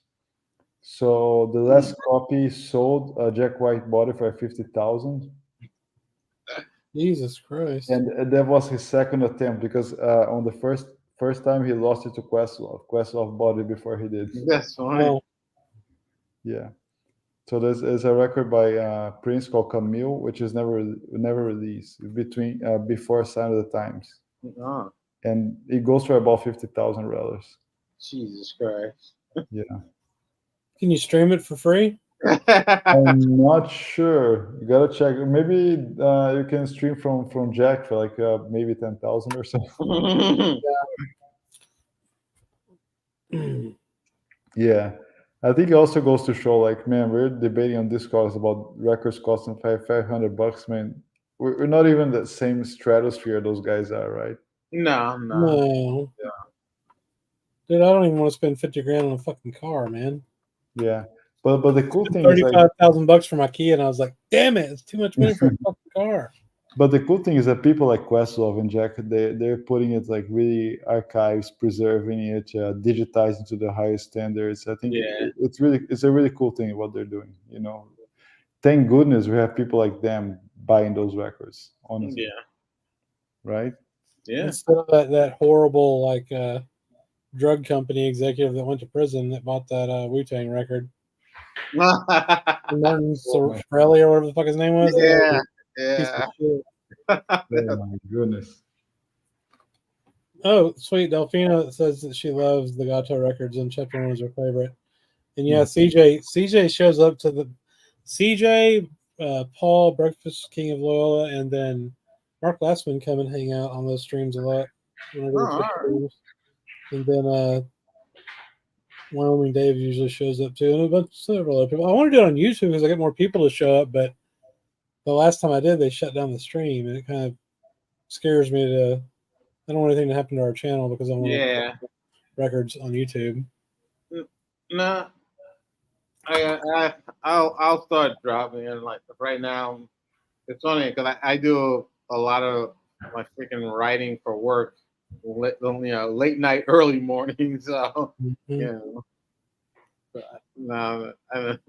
or sometimes like around this time, I'm just like waking up to do this stuff. So. You should use Chat GPT to help you with some of that shit, man. For real. I ain't even kidding, dude. It's kind of crazy what that thing can do. We just built a cool thing at work where we took we have like all these knowledge articles for like, you know, software product support shit. We have like thousands of them. And it's fucking hard to find what you're looking for in something like that, right? So we fed them all into a database and then fed them to ChatGPT. And we built a chat bot that just can search all that shit. And then GPT literally just gives you back, hey, here's what we think. Or it'll even do shit like, well, are you talking about this version or this thing or this kind of thing or this other thing? It's just fucking nuts what it can do. Wow. It's so useful. And kind of scary. Yeah, it definitely can be scary. Did y'all anybody watch that GPT Jazz video somebody posted on the Discord? No. Yeah, it's on the Discord. It's really cool. It's just this guy with, you know, that he basically feeds information into ChatGPT and tells it like how he wants music notation to come back. So like, hey, I want to do a ballad in the style of John Coltrane, and then or something like that, right? Or whatever. And then he'll there's settings like for randomness you can set in GPT. Then there's another setting, I can't remember what it calls it, but it gets prejudiced against stuff that it recently said to you in a conversation. So, you know, it can make it kind of more random or different. And so it would like produce a melody, and he would import it into a MIDI controller and play it. And then he would tell it, hey, take the head and make a second part of it, you know, and then make some solos, and then add a bass line, and then this and that, right? And it spits out the notation, and he would play. I mean, none of it was like fucking amazing or anything, but it was really interesting just to see the technology used for that sort of thing. Wow. I'll check it out. Like, it's not going to be long. I mean, in 10 years, that technology is going to be fucking nuts. Yeah. But you know, Chris, I think it's great, but I always think about the opening scene on Blade Runner. Bro, no shit. Like, yeah, I mean, they're never going to be like human because they're going to like imperfection. I just think that we need to put in a failsafe where we can cut the fucking plug on this thing. We need to, man. You know, like I feel like we're living in the future a little bit. It's crazy. That's funny. Dude, ChatGPT makes HAL look like MS DOS. I mean, yeah. Also, really though, because Hal, well, I don't know if Hal really had ulterior motives, but he definitely had emotions. I think also it's going to be great. I'm probably going to be dead when the T1000 gets released or something. Yeah, I just hope all that shit happens like after my grandkids die. Because anybody after that, fuck them. Like I'm not gonna know them. Like I hope nothing bad happens, but you know, it'd be cool to happen like later, or never. Yeah. I don't know. I mean, it's going to be interesting. It's definitely going to have an impact on certain kinds of employment. Oh hell yeah! Oh yeah. I think in some areas where human error plays a part, it's going to help a lot. Yeah.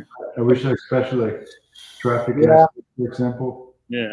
You know, I mean, they've already you know been able to program Chat GPT to pass bar exams. So yeah.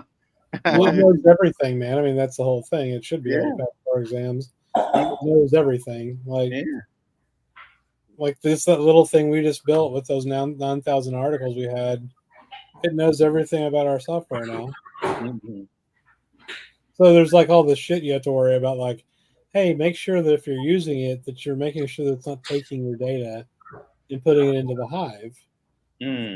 Right? Like, you don't want to leak your customers' data into ChatGPT's model and it just lives forever. And they can say, hey, I mean, you know, right? Like corporate secrets and shit, right? Like, but Microsoft helped pay to build it.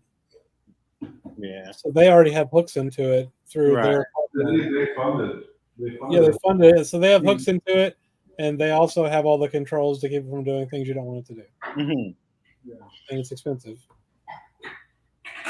Hmm. You know, there's an article in the Wall Street Journal last week about the new version, GPT-4, that came out, and it said the answers were less quality because they were trying to make it more usable by normal people, I guess. Mm-hmm. And then that some companies were already stopping using it because of just how expensive it is. Yeah. But anyway, it's neat shit. Throw Mazzy off the truck. Throw Manzi off the train. You remember that movie, Throw Mama Off the Train? Oh. I fucking love that movie, dude. Aaron! Fuck you, Aaron! Oh, shit. Oh yeah. So I thought about this question earlier. I forgot to ask you guys. So Mike, did you get the Coltrane Dolphy record? Of course. Yeah. So how do you like it? I'm gonna buy one. I love it. I mean, I'll go. I'll even go as far as saying I love it, just because the fact that how much Coltrane Dolphy is out there. Yeah, that's fair. I mean, so it's an opportunity to have more Coltrane playing with Eric Dolphy. I mean, I have the box CD set of the complete live at the Village Vanguard, and it's phenomenal. It's absolutely phenomenal. Is Dolphy playing on those records? Huh? Yeah. Oh, shit, I got those records too. I didn't know that. You get, with the complete CD set, you get more. You get more of Dolphy. So I was when they announced this, I was all in on it. I love that whole I guess front line of Coltrane and Dolphy. So I mean it's like I like Eric Dolphy in general, but with Coltrane like Dolphy, Mingus also loved Dolphy, and I have a lot of Charles Mingus with Eric Dolphy. So if they had released something new like Charles Mingus and Eric Dolphy, then maybe I would have said, but because I have so much of it. Yeah. But I don't have that. There's not that much Coltrane and Eric Dolphy. So. Yeah, that makes sense. So, Felipe, are you opening like 10 cans of cat food over there or something? You like a bunch of cats? I'm done here. Sorry, we're just cleaning up my silverware. But is it one of the last Eric Dolphy recordings, Mike? I don't know if it's one of the last ones. I don't think so. Yeah. Because I mean, I think you're probably dealing with, when you talk about last recordings, you have that one that's called The Last Recording. Oh yeah. Yeah. And then all the stuff he did with Mingus, because I have oh gosh, let me see. I have a Mosaic put out like a live box set of Mingus recordings that I think were phenomenal, and Dolphy is featured on those. I want to say those around the same time as like the town hall concert that he did with Mingus, where he did they do meditations on integration, stuff like that. Just fabulous stuff. I mean, that collaboration with his collaborations with Mingus and Coltrane are just phenomenal. It's can you remember if you see on any of those records they're gonna come out on this Mingus box? The live concert, right, on Newland. The Newland. Yeah. I don't remember. I think it's off the top of my head, I remember it's Booker Irvin, Pepper Adams. Gosh, who else? I don't know. I don't think Dolphy's on those. Okay. We haven't really talked about that. I'm going to bring that up and share real quick. I'm definitely buying. I mean, I'm a, you know, I'm a Mingus person. I just like his stuff. Let's see here. So here's the thing, Mike. I like Mingus. Some of his records, some I love, some I don't care about. Mhm. So what is it about Mingus that grabs your attention? Just as a curiosity. That whole thing of control chaos. I mean, you know, and also and certain Mingus recordings, I love that it's sort of like to me it's sort of like a Pentecostal, you know, storefront church flavor to them. Like you listen to like blues and roots. Mm-hmm. You know, you get all of that. You get like the gospel blues flavor to it, and that just element of controlled chaos that's right. I think that's essential to any successful Mingus recording. Yeah, and I think Mingus was also a great live performer. Yes. I love live Mingus recordings. I just think they're just they have so much to offer. Yeah, I mean, I think even on his studio records, you can hear a lot of talking, right? Which Yeah. is, I think it's so cool. Mm-hmm. So it has Mingus, obviously, Yusuf Lateef, Roland Kirk, Jackie Ballard, Booker Irvin, Pepper Adams, Charles McPherson, Danny Richmond. Damn, it's a lot of cool dudes that I would like to hear. I think I might get this too. How much is it? $150 for 4 LPs. Yeah, It's not bad. It's the same price as the Questlove one. Yeah, I mean, I'm definitely, like I said, I'm not a necessarily. I don't know. It's hard for me to be a completist on anything, but I mean, I have a lot of Mingus, and I'm definitely getting this. You know, I just bought like the Mingus like box set, the changes, the Atlantic recordings. Yeah. And how's that? I love it. Now, I would say this: if you're not a hardcore Mingus guy, I wouldn't recommend it for you. Okay, cool. I'm not gonna buy it then. Yeah. I wouldn't recommend it for you because some of those albums, especially like later in Mingus's career, and certain albums in that box set, you know, Mingus, you know, the whole, you know, he's not even really performing because the whole ALS thing, you know. So, you know, if you're not a hardcore Mingus guy, the best albums in that box set are the earlier ones. You know, Mingus Moves, Changes 1 and 2, you know, things like that. But yeah, if you're not the hardcore Mingus guy, I would, you know, person, I would say maybe this is not the box set for you. Yeah, there's so much in the Mingus discography that you can focus on. Well, you know that RSD that Zev put out 18 months ago or whatever is badass. Oh yeah, 3 LP box. That was fucking great, man. Yeah, and you know, and as good as that was, if I would rank it on in my list of Mingus live recordings, it would be towards the bottom. Oh wow! Wow. I mean, like Mingus and Teebs is like freaking phenomenal. Yeah, I want to get that. How do you like the Carnegie Hall? I love the Carnegie Hall. I love the reissue of the Carnegie Hall. I missed out on that. I think they need to repress that. I think it's kind of expensive now. that was really good because the original, and I had the original.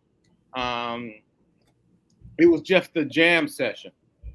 Yeah. Mm-hmm. You know, and the jam session is off the hook. You know, Roland Kirk, Charles McPherson, George Adams, but the others, the part that came out in the reissue is Mingus's band at the time with Don Pullen, George Adams, and then Danny Richmond, who had just come back to the fold, and that's really excellent to hear that group live.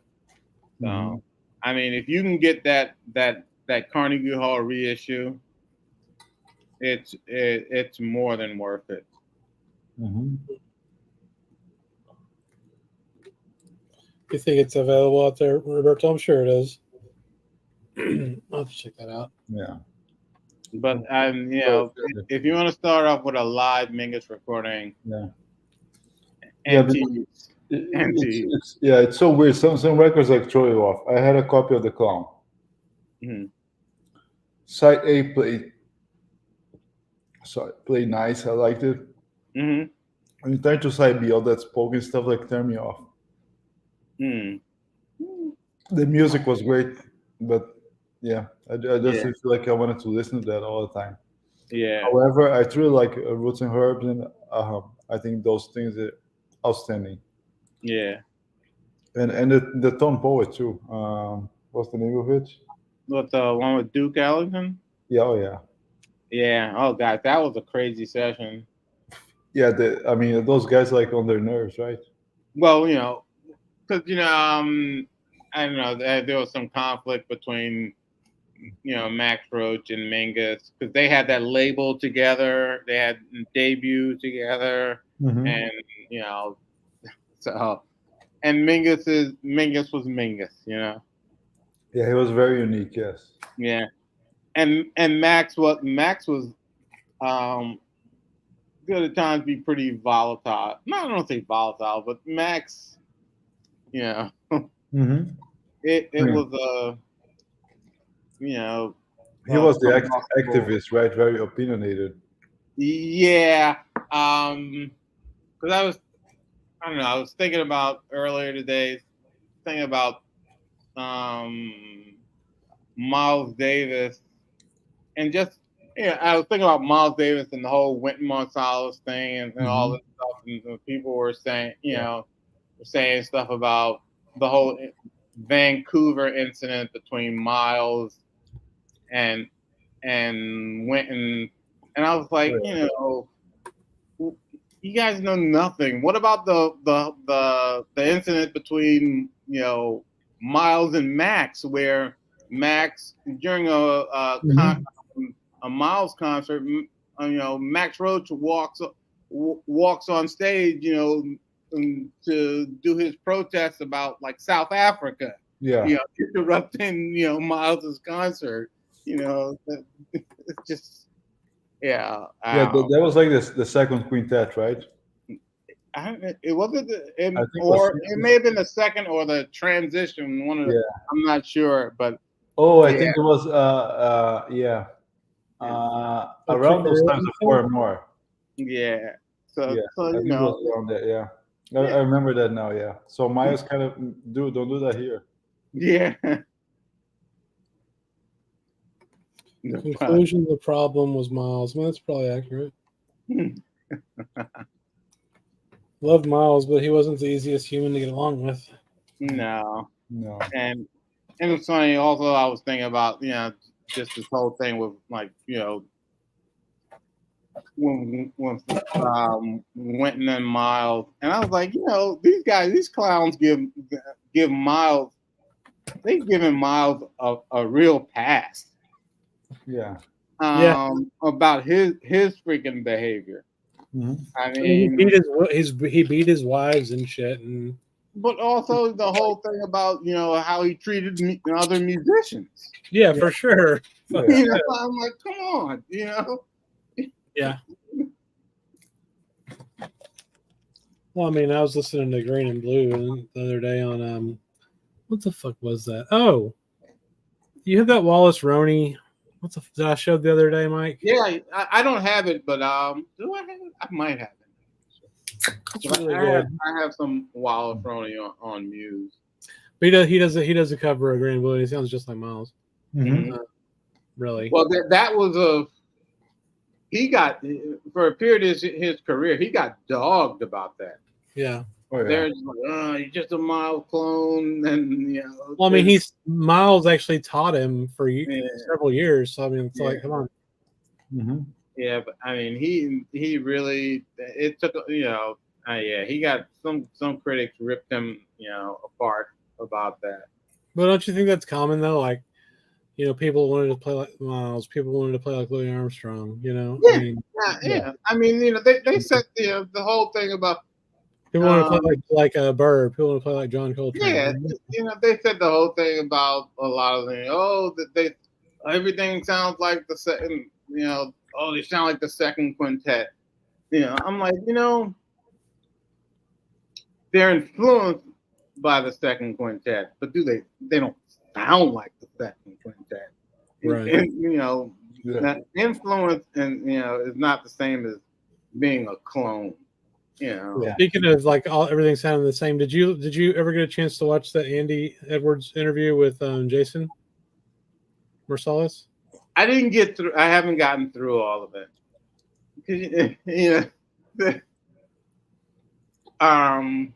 And I have to listen. I have to actually listen to it. I can't watch it. Mm-hmm. Okay. Yeah, it's kind of blurry. And it's sort of distracting. The both of them. Mm-hmm. Yeah. A lot going on visually in that interview. Oh, Jason's just very frenetic. He's moving all the time. Yeah, for sure. So I have to listen to it, not watch it. Well, then Andy, his camera was just blurry as fuck the whole time. Yeah.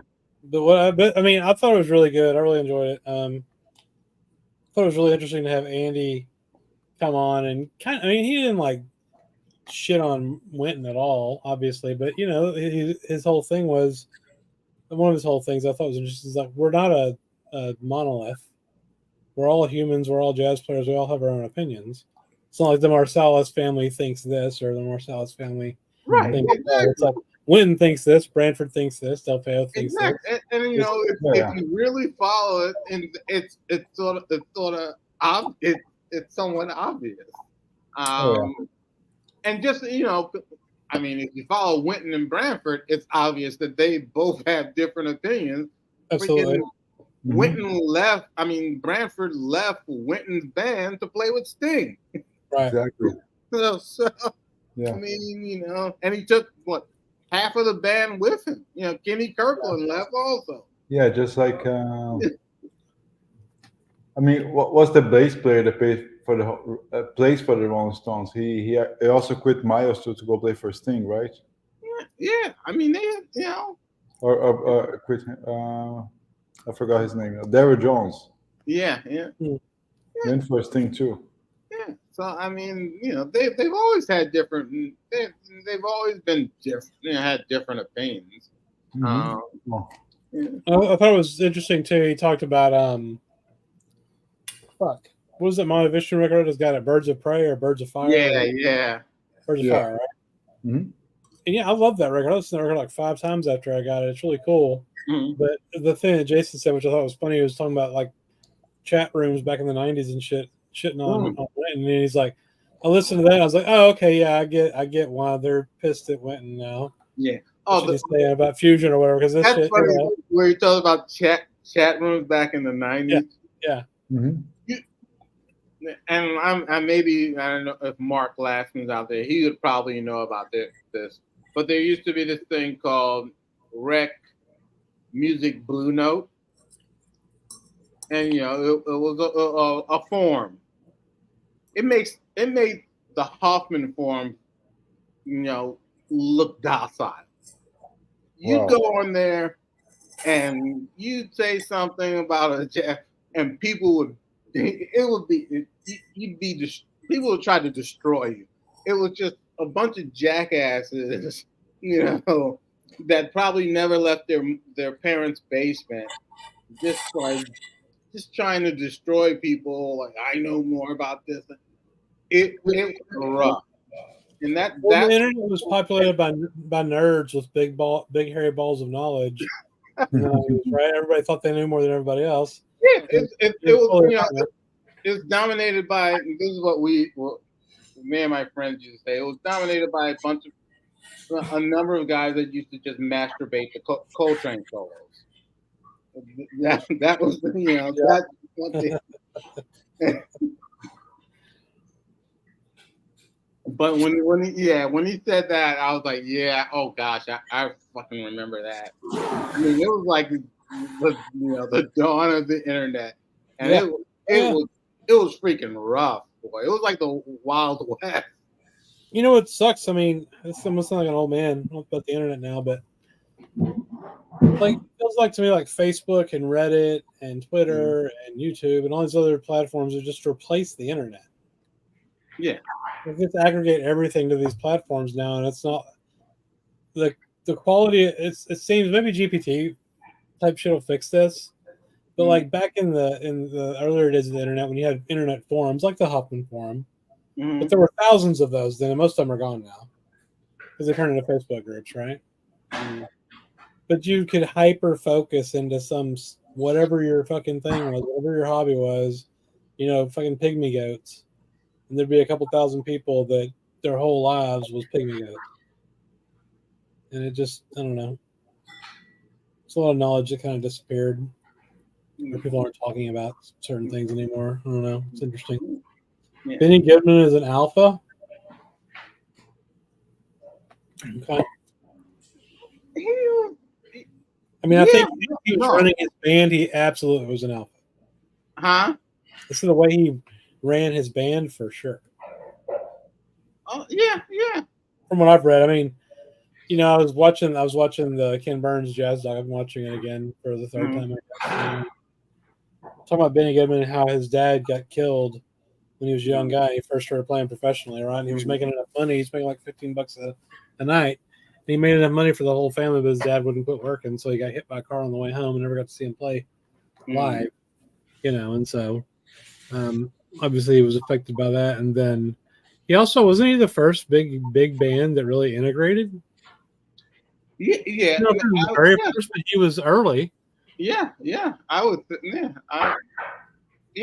I would with Teddy Wilson. Yeah, I would. I would say, yeah. He was the guitar, Charlie Christian, right? The guitar player. Yep. I mean,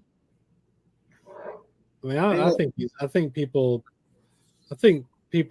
pass on that stuff now, and his early small group shit is awesome, man. Yeah, but so not only Benny Goodman, but then another clarinetist that people definitely, I'd say at least in the vinyl community, don't talk about, Artie Shaw. I was going to say Artie Shaw, dude. No shit. Yeah. Artie Shaw is badass. But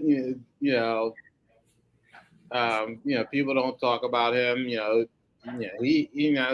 had Billie Holiday in his band for a while. And he tried to fight the good fight. Yeah, Artie Shaw was also badass. Oh, yeah.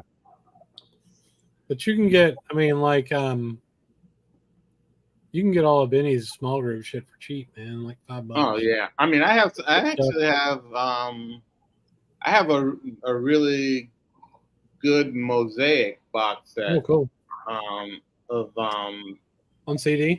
Benny Good, yeah. This is on CD. I'm sure I wouldn't be surprised if they did do it actually on vinyl of his small group with Teddy Wilson, and yeah.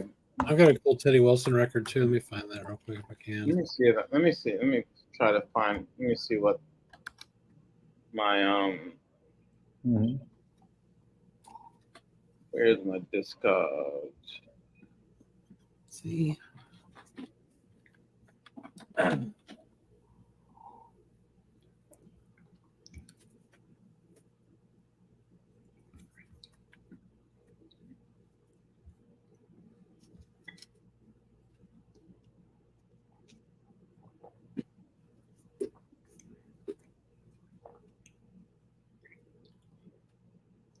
don't know where the hell that Wilson's at.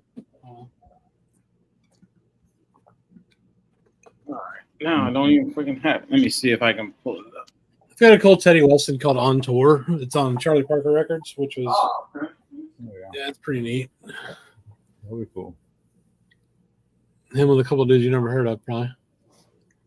I was listening to a Charlie Parker record today. I posted on the Discord. It's Which one, Chris? it's called Happy Bird. Oh yeah.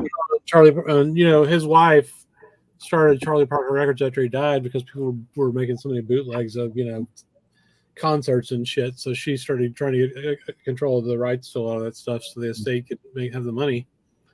And she put out a lot of stuff. I mean, that Happy Bird is great. Like, the music's amazing, but the sound quality is not good. Or not great. I mean, it's fine. Like, if you want to hear Bird playing, like, the microphone was clearly right in front of his horn, which is cool. But the piano sounds like it was in the bathroom next door or something. So, I read in one of the Miles books that he wasn't quite happy the way she handled his whole funeral, his last days. That she kind of kept musicians from, paying tribute and playing and all that stuff. He was kind of upset about that. So it's her husband, so she can do what she wants. But yeah, yeah. This is the Mosaic box set. Oh, that's nice. The Benny Goodman box set. Nice. Yeah, it's really good. It is really good. How many CDs is it? It's four CDs. Or is it? Cool. Yeah, 4. Yep, 4. What were the years? 1944 to what? 44 to 55. Nice. Yeah. So they probably progressively start sounding better. Yeah, and then it has there's it's a variety of musicians on here. Which Peggy Lee does some vocals on here. It's really good. You've got Teddy Wilson. It's just a number of great, excellent musicians. Red Norval, Wardell Gray, Red Callender, Lester Young's brother, Lee Young. Yeah, it's Man, the whole Wardell Gray Dexter thing is interesting. Oh, yeah. Like when he died, and how fucked up Dexter was over it. Oh yeah, I mean, just how his death was so fucked up. Yeah, true. Yeah. What was the big record they cut together on the 78? Was it The Chase? Is that what it's called? Off the top of my head, I cannot remember. I've got it on a Savoy 73 issue comp somewhere. It's really good. Mm-hmm.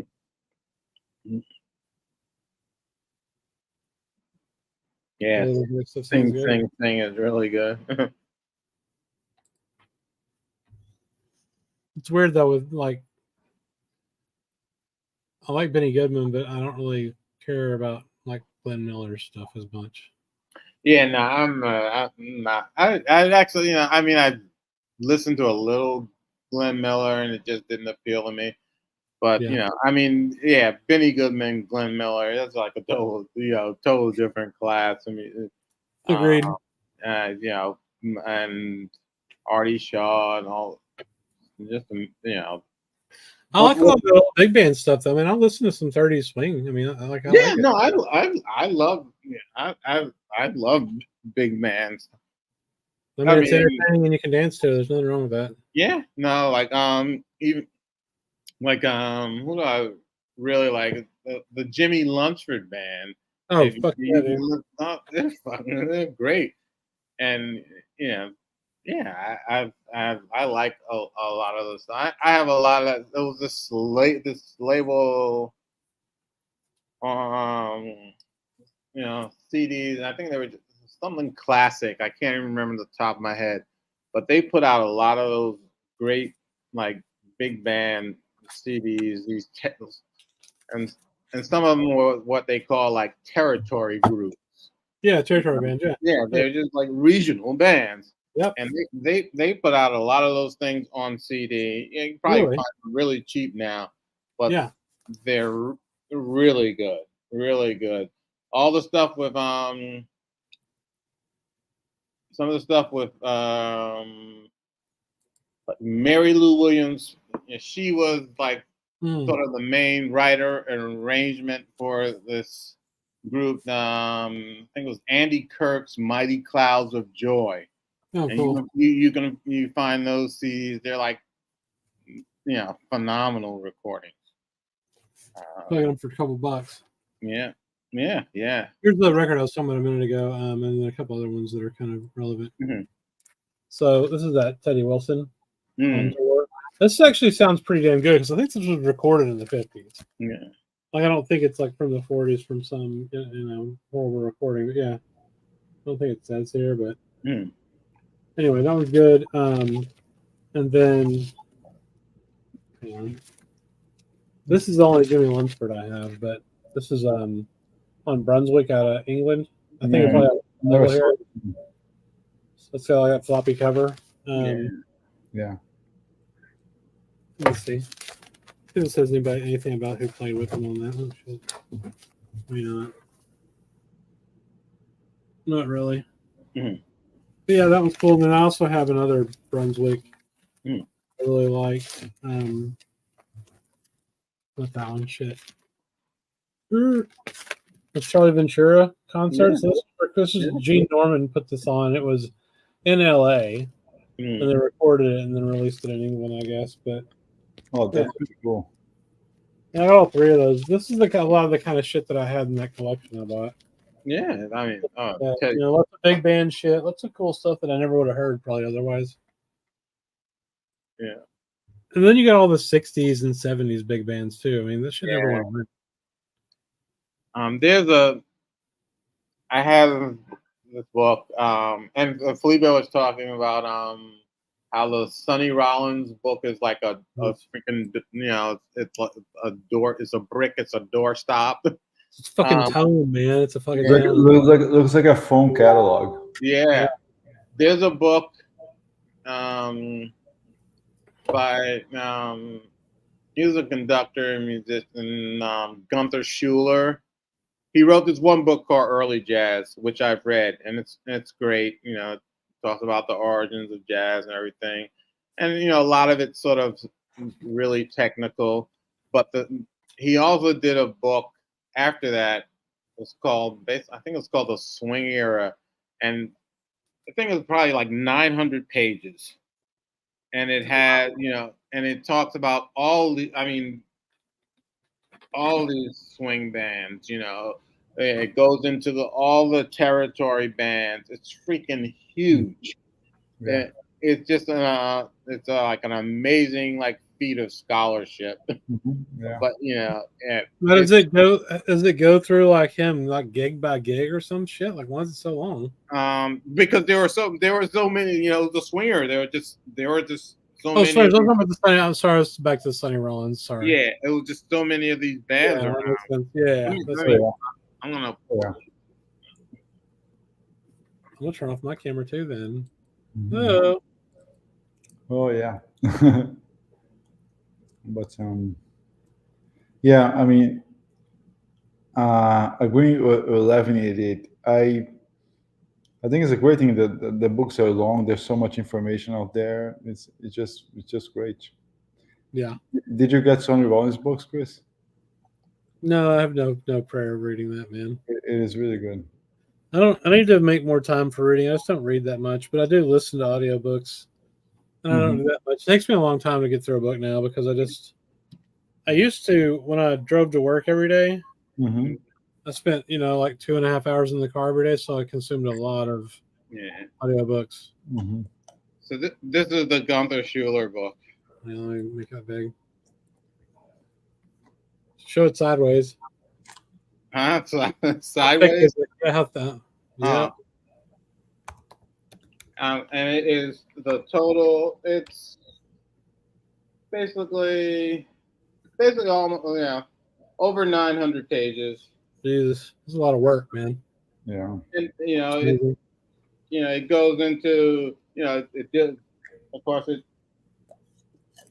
there's how much he deals with Benny Goodman, Duke Ellington, Louis Armstrong.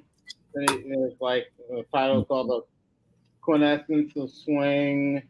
Then he goes into the great black bands, great soloists. Jesus Christ. The white bands. And then he goes into small groups and territory bands. Wow. And it is really great. And his he was a musician. His son is also a musician. And Gunther Schuler's passed away, but because he was supposedly going to do a third volume, but he passed away. Yeah, but that's the second, right? Yeah, that's the second one. The first one is early jazz, which is much smaller, and it's really good. You talk about like, Armstrong, Jelly Roll Morton, King Oliver, Butterback. Yeah, It's and good.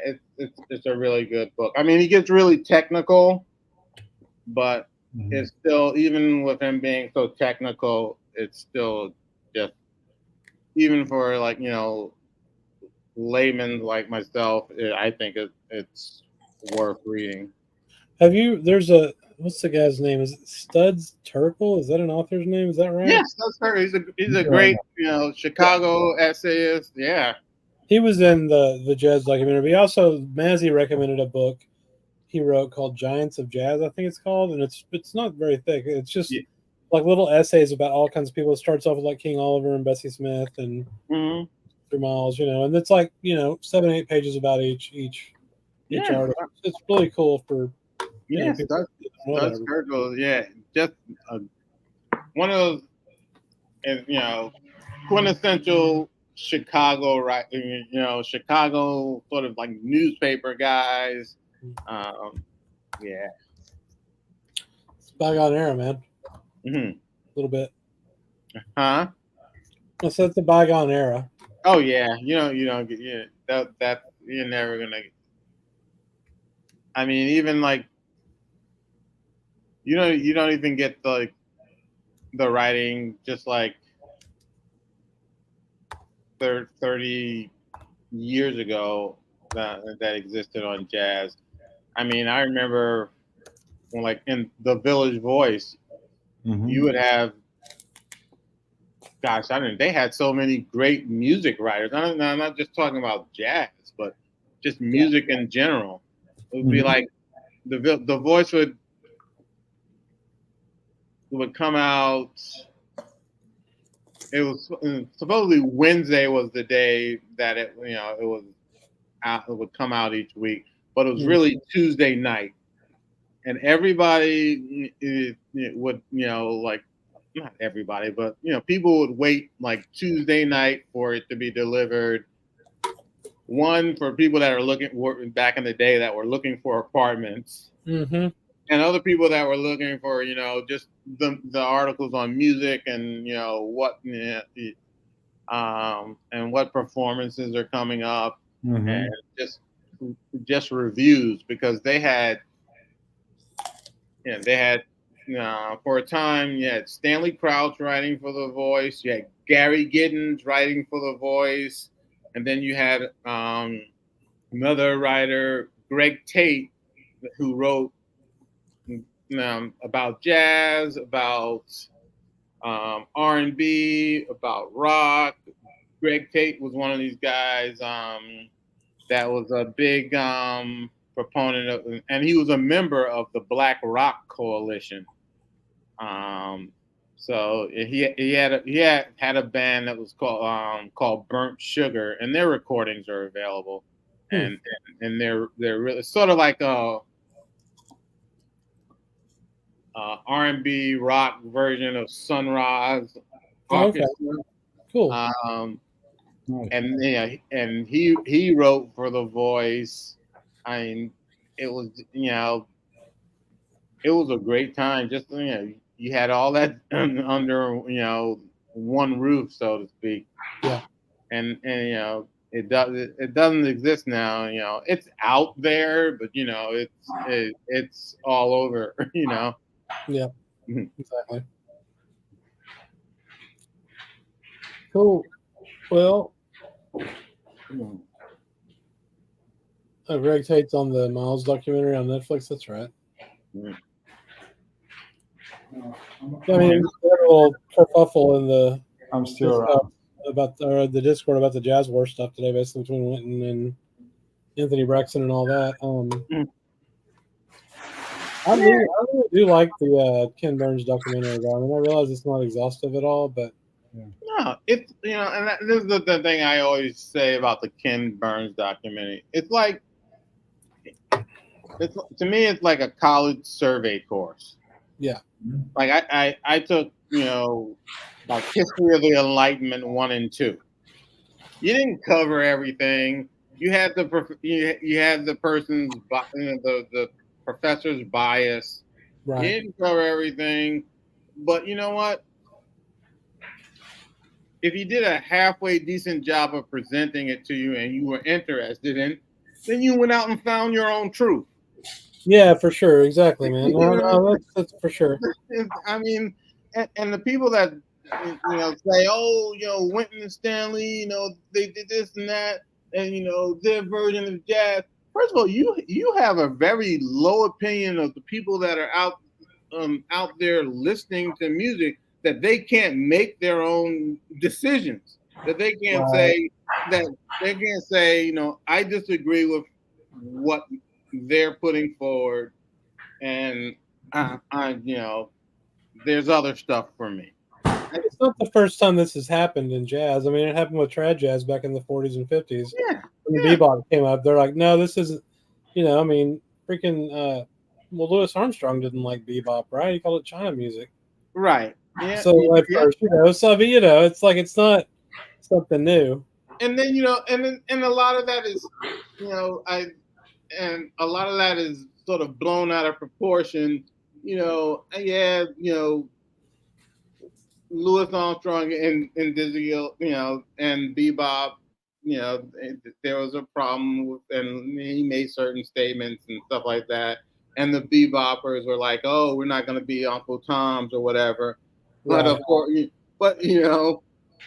Dizzy Gillespie loved Louis Armstrong. They lived in the same neighborhood in Queens. Right. It's just Sure. A lot of this stuff is more about the fans. I think it's more about the fans than the artists, though. Yeah, because the fans are the ones that divide into. Well, it's not even more so the critics. Yeah. Certain, they divide stuff for their own agendas. Exactly. Right. So yeah. No. If you listen to every jazz musician of note have nothing but praise for Louis Armstrong. And I'm not talking about just recently. You go back, Billie Holiday. Mm-hmm. She had nothing but praise for Louis Armstrong. Oh yeah. Miles Davis. He said, "What did he say? Oh yeah. You can't play a note that Pops hasn't played, or something like that." Exactly. Yeah. But this whole thing is trying that existed, trying to portray Louis Armstrong as this, sort of Uncle Tom character, always shucking and jiving and all. Oh no! Right? Yeah. But Louis Armstrong, So just talk about like when the whole Little Rock thing was going on. Louis Armstrong was the one that spoke out, basically calling out Eisenhower. Exactly. And you know what that got him? That got him J. Edgar Hoover on his ass for the rest of his life, and always investigating him in his shit. Yep. Yeah. And Mike, there's a great doc on Louis Armstrong. I think it came last year, right? Mm-hmm. He showed. I think they got like this private recordings of him, his wife, and his family inside. I mean, he suffered a lot because of the character he had to play. But inside, he was a really you know, he was not like that, and he was probably the greatest. I mean, Miles said that. You said it really well. You know. Well, I mean, he pretty much invented improvisational jazz as we know it, didn't he? Yeah, and even like without Lewis, what is there? You know, like what is there? Well, you know, more, yeah, even like scatting, that he invented that. Yeah, but more importantly, also you talk about the whole American, what is the American vocal style, and we were talking about Tony Bennett earlier. Tony Bennett was another guy that says, you know, Louis Armstrong basically invented what is the American vocal, what we can call the American vocal style. Yeah. It's you know, so Mm-hmm. you know, I I just the whole when you get into these whole characterizations of Louis Armstrong, he was a much more complex human being than what was portrayed. Yes. Not only, just the whole thing, you know, the whole recordings that he preserved of, you know, him like talking, taking on the road, the whole reel to reel stuff, but he also did, you know, like collages, reminiscence of stuff that Picasso and Matisse did. Oh yeah, exactly. Yeah, and you know, he documented his own history. You know, and this is a guy, you know, and this is one of the great phrases that I take from Stanley Crouch, that was born in a barrel of butcher knives. You know, but you know, he wasn't some simplistic character that, you know, too many people try to portray. Oh yeah, no. Go ahead, Felipe. Sorry, what were you gonna say about it, Felipe? No, just say he was deep and complex, way beyond we conceive. Yeah, and he was also one of the early proponents of marijuana. He smoked weed every day of his fucking life, man. Every day. Absolutely. He got in trouble for it a few times, but you know, he also refused to go on some of those diplomatic trips because of the lynchings and then the other stuff that you were talking about, just the Jim Crow stuff and all that. I mean, and he called out Eisenhower. I mean, you know, he had the platform to be able to do that. Oh, yeah. But you know, there was, and I mean, this is among blacks and whites, this portrayal of him as this, you know, Uncle Tom, you know, always shucking and jiving. Yeah. Oh yeah. They missed the whole like cultural significance of Louis Armstrong. Yes. Yeah. I mean, I think he's the most important musical artist of the 20th century. Yeah, I mean, he is the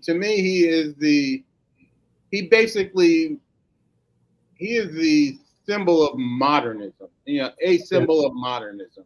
Yeah. You know, he comes in at that time, you know, when we have, you know, music being recorded and stuff like that, and film and, you know, things like that. He's just a symbol of 20th century modernism. Yeah. Yeah. He started in the 20s. Yeah.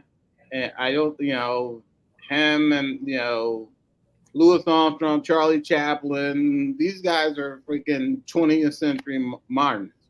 Yeah. Mm-hmm. Do you think Duke fits into that category? He fits into it, but just not not on the same level. No, I hear Mike. You know, and I love Duke. I love Duke. Don't get me wrong. I don't think. I mean, Louis Armstrong is just a sort of different, you know. And I would think, you know, and I'm sure Duke Ellington even said this too. He's just. I don't think he broke barriers across genres as Louis Armstrong did, and across times as true. I mean, anybody can sing or whistle a Louis Armstrong melody, Yeah.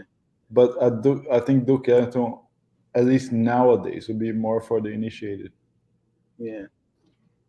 I don't know. I think people would recognize the tune to A Train pretty regularly. I don't know. Yeah. I'm not saying that Ellington was more important than Louis. I just think that his desire to bring sophistication to the music or make it into art music is interesting. I just think Armstrong is a more. He's a worldwide person. I mean, if you ask outside the U.S., everybody knows Louis Armstrong. Nobody knows. Yeah, I think his influence is a little bit. No, for sure. I completely agree. Yeah, that he's it's. I guess you could say that. You could probably say that about Duke, maybe, but I think of Armstrong as both sort of revolutionary and evolutionary. You know. Yes. He takes what this New Orleans formed music and it just kicks it into another gear. But he also, the whole vocal aspect of it also, you just listen to what was, American vocalizing before Louis Armstrong and listen to it after, Louis Armstrong appears on the scene. They're somewhat distinct, Well, yeah, I mean, he was part of that. He was part of the whole beginning. Change from like ragtime. Yeah, and you've got ragtime was like the popular music of America for like 30 years or so, 40 years or something crazy. But you've got like American vocals. You got it's like Rudy Valley, guys singing through megaphones, then you got Louis Armstrong. It's like kicking it into another gear. Mm-hmm. Yeah. Oh yeah. Mm-hmm. I like your impression. You sound like Rob. No, when he's playing the 20s trumpet. It sounds perfect. It sounds better than Rob, actually. I think it's very, very good impersonation there. We're going to have to get you and Brandon and him to start a band. Vocal band. Oh. Yeah, vocal band, yeah. The guy from Police Academy, he can join in. Oh, my God. Jones. Yeah, Jones, yeah. Oh, Jones, Private Jones, yes. I just Michael Chavez asked if any you listen to Gregory Porter. I love Gregory Porter. Yeah. He does a Nat King Cole, right? Yeah, he did the Nat King Cole. I saw Gregory Porter. Jazz in Lincoln Center. They did maybe it was the 25th anniversary of Wynton's Blood on the Fields. Mm-hmm. And originally John Hendricks did them. Had the I don't know. Well, he didn't have. It was John Hendricks and another male lead in there, and Gregory Porter. I want to say performed the John Hendricks lead in the 25th anniversary of it. I could be wrong. My memory's failing me, but he was phenomenal in it. Yeah. And I have his early recordings. Felipe was talking about what is it? The label Momenta Motima that Melissa Aldana was on. Gregory Porter started recording for that label also. Yes. Also, Lynn Carrington, right? Yeah. She has a great record there, and the record is outstanding. Everybody should get that one. Yeah. Oh yeah. And Gregory, he's actually he's a pretty nice guy. I actually ran into him like a few years ago on the Upper East Side when my daughter was going to school up there, and I ran into him on the street, and he was a pretty nice guy. He stopped and spoke for a while. That's awesome.